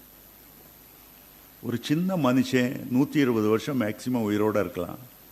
அவன் கோடி கோடி வருஷமா போற சூரியனை பார்த்து தடுத்து நிறுத்தி சொல்லுகிறான், நான் எமோரியரோடு சண்டை போட வேண்டியிருக்கு. 5 ராஜாக்கள் எங்களுக்கு விரோதமா வராங்க. சூரியன் அஸ்தமிக்க போகிறது. நாங்க புதுசா யுத்தத்துக்கு வரோம். எங்களுக்கு இடம் தெரியாது. எங்களுக்கு வெளிச்சம் வேணும். எங்களுக்கு வெளிச்சம் வேணும். அவங்கள ஜெயிக்கிற வரையில சூரியனே நீ அசையாம நில்லு. அது அப்படியே அசையாம நின்னதான். ஒரு பகல் பூரா அப்படியே அசையாம நின்ன. பாருங்க, ஒரு ராஜாவுடைய வார்த்தையில அதிகாரம் இருக்கும். 3வது எலியாவுடைய வார்த்தையை பாருங்க. ஃபர்ஸ்ட் டைம் அவரை எங்க பார்க்கிறோம்? 1 ராஜா 17:1 பார்க்கிறோம். முதல் முறை எங்க பார்க்கிறோம்? ஆகாப்புங்கிற ராஜாவுக்கு முன்பாக அந்த அரண்மனையில பார்க்கிறோம். அங்க நின்று என்ன சொன்னார்? திஸ்பியனாகி எலியா ஆகாபை பார்த்து, என்னுடைய வார்த்தையின்படியே என்று இந்த நாட்களில் மழையும் பனியும் பெய்யாதிருக்கும் என்று சேனைகளின் கர்த்தருக்கு முன்பாக நிற்கிற நான் அவருடைய ஜீவனை கொண்டு சொல்லுகிறேன். ஒரு வார்த்தை, என் வாயிலிருந்து வார்த்தை, மழையும் பெய்யாது பனியும் பெய்யாது, வானத்தை பூட்டி கர்மேத்தை பூட்டி சாவி இடுப்பில் வச்சுட்டு எலியா போயிட்டே இருந்தான். ஒரு பய என் வார்த்தையை மீறக்கூடாது, என் வார்த்தையை முறிக்க கூடாது, மழை பெய்யாதுன்னா பெய்யாது. ராஜாவின் வார்த்தையில் அதிகாரம். அதைத்தான் யாக்கோபு 5:17 சொல்லுகிறது. எலியா ஒரு சூப்பர்மேன் அல்ல, எலியா நம்மை போல பாடுள்ள மனுஷனாய் இருந்தோம். மழை பெய்யாதபடிக்கு கர்த்தாய் ஜெபம் பண்ணினார். இந்த வார்த்தையிலே அதிகாரம் உண்டு. 4வதாக, முதல்ல ஆதாம், 2வது யோசுவா, 3வது எலியா, 4வது தாவீது ஒரு ஆடு மேய்க்கிறவர். ஆனா அவர் மேல ஒரு ராஜரீக அபிஷேகம் ஊற்றப்பட்ட போது ராஜாவை போல சிந்திக்க ஆரம்பிச்சார். பெரிய கோலியாத்து எழும்பி வாரான். அங்குள்ள சவுல் ராஜாவுக்கு தொட நடுங்குது, படை தலைவனாகி அப்பனேருக்கு நடுங்குது. எங்கிருந்து இந்த பெரிய உருவம் வந்திருக்கு? எந்த ரேஷன் அரிசியை திங்கிறானோ, எந்த டெய்லர் கிறிஸ்துமஸ் துணி அடிச்சு போடுவானோ, எல்லாமே தோற்றத்தை பார்த்து பயந்துட்டு இருக்காங்க. தாவீது ராஜா ஆடு மேய்க்கிற ஒரு சிறுவன் தான், யுத்தத்துக்கு அவருக்கு சம்பந்தமே இல்லை. ஆனா ஒரு ராஜரிய எண்ணம் வந்ததுனால அவர் சொல்லுகிறார், கோலியாத்தே, இன்னைக்கு ஒரு முடிவு. இன்றைக்கு நான் உன் தலையை வெட்டி உன் தலையை ஆகாயத்து பறவைகளுக்கு உன் பெலிஸ்தியர் எல்லாரும் கொடுக்க போறேன்னா இல்லையா? யுத்தம் கர்த்தருடையது. ராஜரீக வார்த்தை பேசும். கோலியாத்து கீழே விழுந்தார், அப்படியே மறுத்தார். அதிகாரம் உள்ள வார்த்தை. 5வதாக புதிய ஏற்பாட்டிலே பேதுருடைய வார்த்தை. சர்ச்சுக்கு போகிறார், ஜப நேரத்தில் கர்த்தரை தொழுது கொள்வதற்காக 9ஆம் மணி நேரத்தில் போகிறார். ஒரு பிறவை சப்பானி உட்கார்ந்து இருக்கிறார். பேதுருவை பார்த்து ஆவலோடு எட்டி பார்க்க, பொண்ணு வெள்ளி ஏதாவது கிடைக்குமா? பேதுரு சொன்னார், எப்பா, எனக்குள்ள ஒருத்தர் தங்கி இருக்கிறார், வெள்ளியும் பொண்ணும் என்கிட்ட கிடையாது, ஆனா என்னோடு என் மாம்சத்தோடு ஒன்றரை கலந்த இயேசு, இயேசுவின் நாமம் எனக்குள்ள இருக்கிறது. அந்த ராஜாதி ராஜாவின் நாமம் இருக்கிறது. நசரனாகிய இயேசுவின் நாமத்தில் எழுந்து நட. அப்போஸ்தலர் 3:6 சொல்லுகிறது, அவன் எழுந்த 40 வருஷம் பிறவி சப்பானி, பலரால் சுமந்து கொள்ளப்பட்டு வந்தவர். இந்த வார்த்தை அவனை குணமாக்கிட்டு.